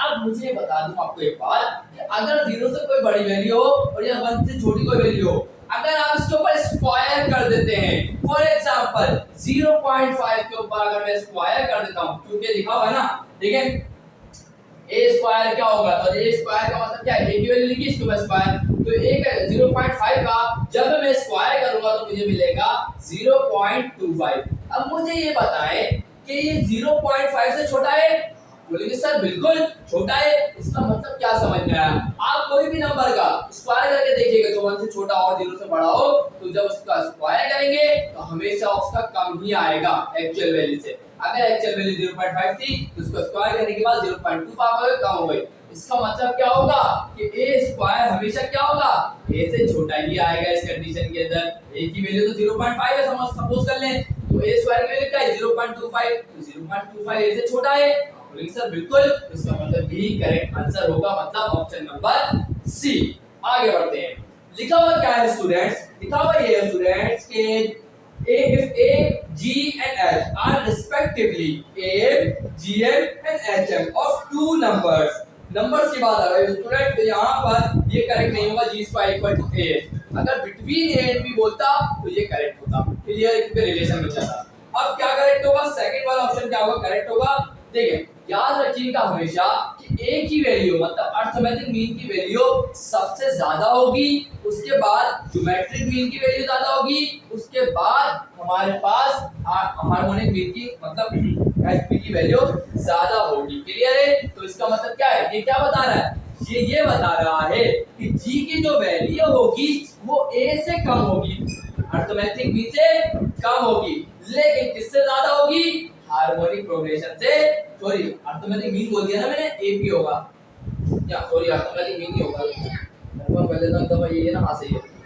देखिए अर्थमेटिक मीन से क्या होगी, ज्योमेट्रिक मीन की वैल्यू कम होगी और हार्मोनिक मीन से ज्यादा होगी ज्योमेट्रिक मीन की वैल्यू, क्लियर। तो यही रिलेशन आने वाला, मतलब ऑप्शन नंबर बी क्या होगा, करेक्ट होगा। आगे बढ़ते हैं, आगे लिखा हुआ क्या है student, if the degree of x y z plus का 4xy माइनस का 5yz प्लस का 10 इक्वल टू 0, हमें इसकी डिग्री बतानी है। बहुत आसान सा काम है, करेंगे क्या, सबसे पहले xyz को लिखेंगे, फिर xy को लिखेंगे, फिर yz को लिखेंगे। अब देखिएगा x के ऊपर पावर क्या है, 1 है, तो देखिएगा ये x की पावर 1 प्लस y की पावर 1 प्लस z की पावर 1 प्लस क्या हो जाएगा 3, x की पावर 1 प्लस y की power 1 plus equal to 2, y की पावर 1 प्लस z की पावर 1 प्लस इक्वल टू 2। अब मुझे बताएं सब 3 बड़ा है 2 बड़ा है या 2 बड़ा है, बोलेंगे सर 3 बड़ा है, तो इसका मतलब इस इक्वेशन की डिग्री क्या होगी, हमारे पास 3 होगी, क्लियर है। तो ऑप्शन नंबर कौन सा करेक्ट होगा देख लेते हैं, तो आपका नजर आ रहा होगा option number A is correct. आगे बढ़ते हैं, लिखा हुआ ये दैट a बराबर है क्लोज इंटरवल लगाया हुआ है ब्रैकेट स्क्वायर ब्रैकेट है ए आई जे, मतलब मैट्रिक्स को शो कर रहा है, क्या कर रहा है, मैट्रिक्स को शो कर रहा है। उस मैट्रिक्स का हमें क्या बोल रहा है, उस मैट्रिक्स के अंदर एक एलिमेंट है, वो क्या है, ए आई जे है। अब हमें बताना है, उस वक्त बोल रहा है कि ए आई जे होगा बराबर किसके, 0 कब होगा, ये आई जे क्या है, पहले मैं आपको एक दफा फिर क्लियर कर देता हूं, अभी बेसिक बता चुका हूं, मैं आपको एक दफा फिर रिपीट कर रहा हूं ताकि जो भी कंफ्यूजन रह गई वो क्लियर हो जाए। देखिए आई हमें शो करता है रो को और जे हमें शो करता है कॉलम को, इतनी बात क्लियर हो गई, इंशाल्लाह क्लियर हो गई। तो बोल रहा है 0 कब होगा, जब रो बराबर नहीं होगी कॉलम के, 0 होगा उस वक्त, और जब रो बराबर होगी कॉलम के उस वक्त क्या होगा 1। अब मैंने एक स्क्वायर मैट्रिक्स ले लिया अपनी मर्जी से, क्लियर है, क्या है a11 a12 a21 a22, clear है। ये a11 का मतलब क्या है, ये पहली रो है और पहला कॉलम है, और a12 का मतलब क्या है, पहली पहली रो है और दूसरा कॉलम है। उसके बाद 2 1 का क्या मतलब है, दूसरी रो है पहला कॉलम है, और पहले 8 2 का मतलब क्या है, दूसरी रो है और दूसरा कॉलम। क्लियर है। अब मुझे बताएं यहाँ पर 1 1 है, मतलब नंबर ऑफ रोज बराबर है नंबर ऑफ कॉलम्स के। तो इसका मतलब क्या होगा, i बराबर होगा j के, क्या होगा 1, क्या हो जाएगा 1 हो जाएगा।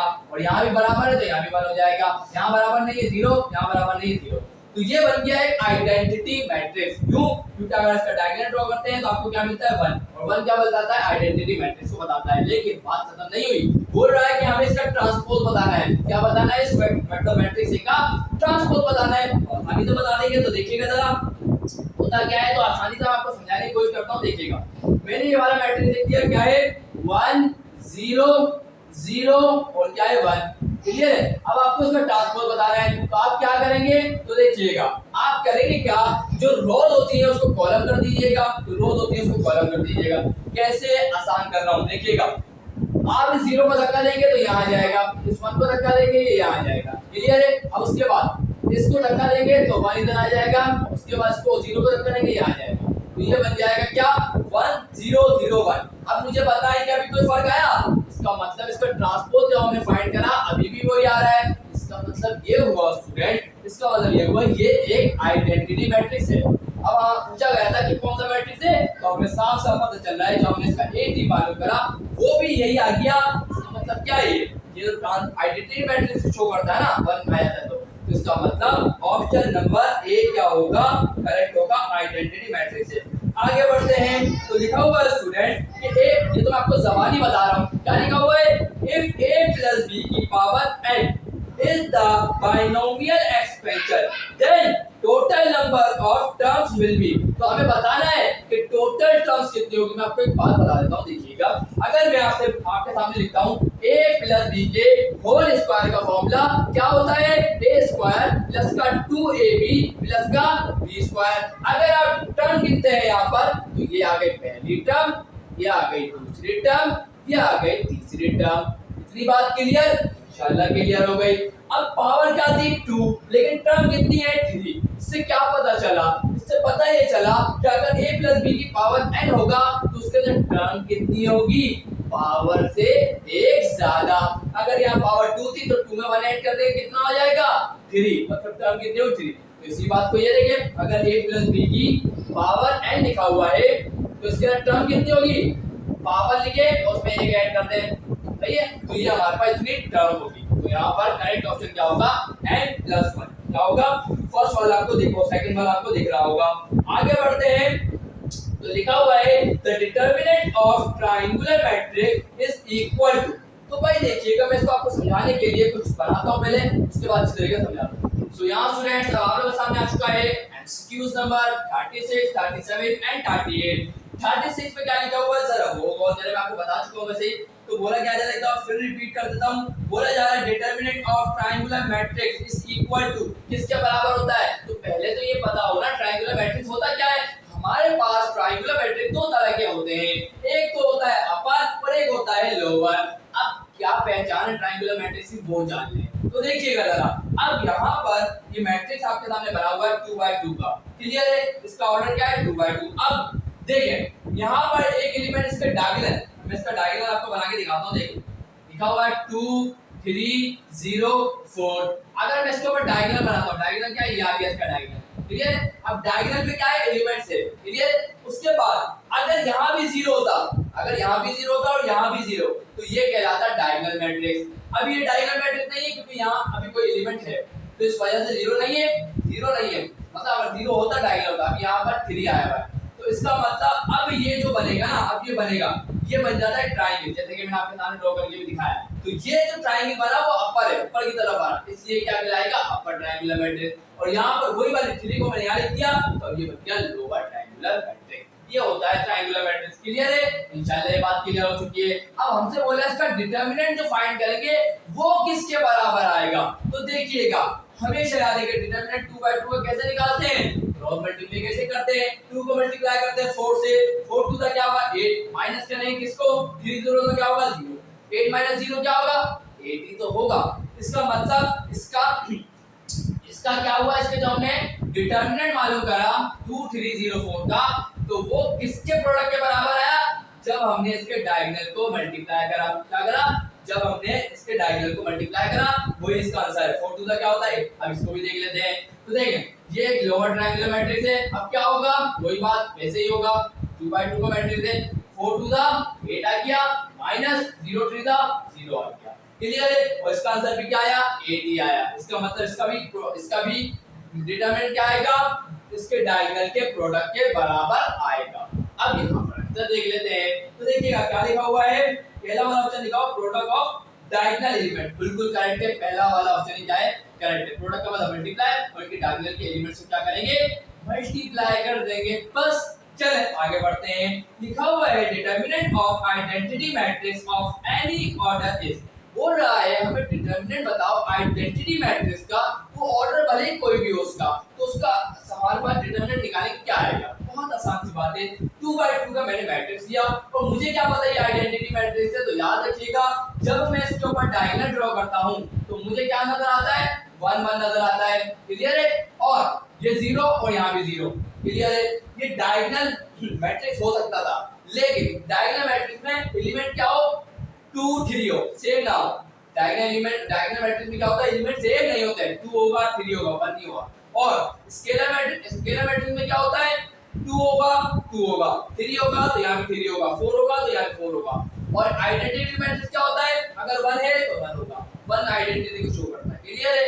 इंशाल्लाह बात क्लियर है। अब इसका मैंने क्या मालूम करा? डिटरमिनेंट कैसे मालूम करते हैं? क्रॉस मल्टीप्लिकेशन करते हैं। 1 1 का क्या हो गया? 1 माइनस आता है 0 0 तो क्या होगा? 0। तो इसका मतलब क्या आ जाएगा डिटरमिनेंट का? 1। अब आप किसी भी ऑर्डर का ले लीजिएगा, उसका डिटरमिनेंट निकालेंगे वो 1 ही आएगा।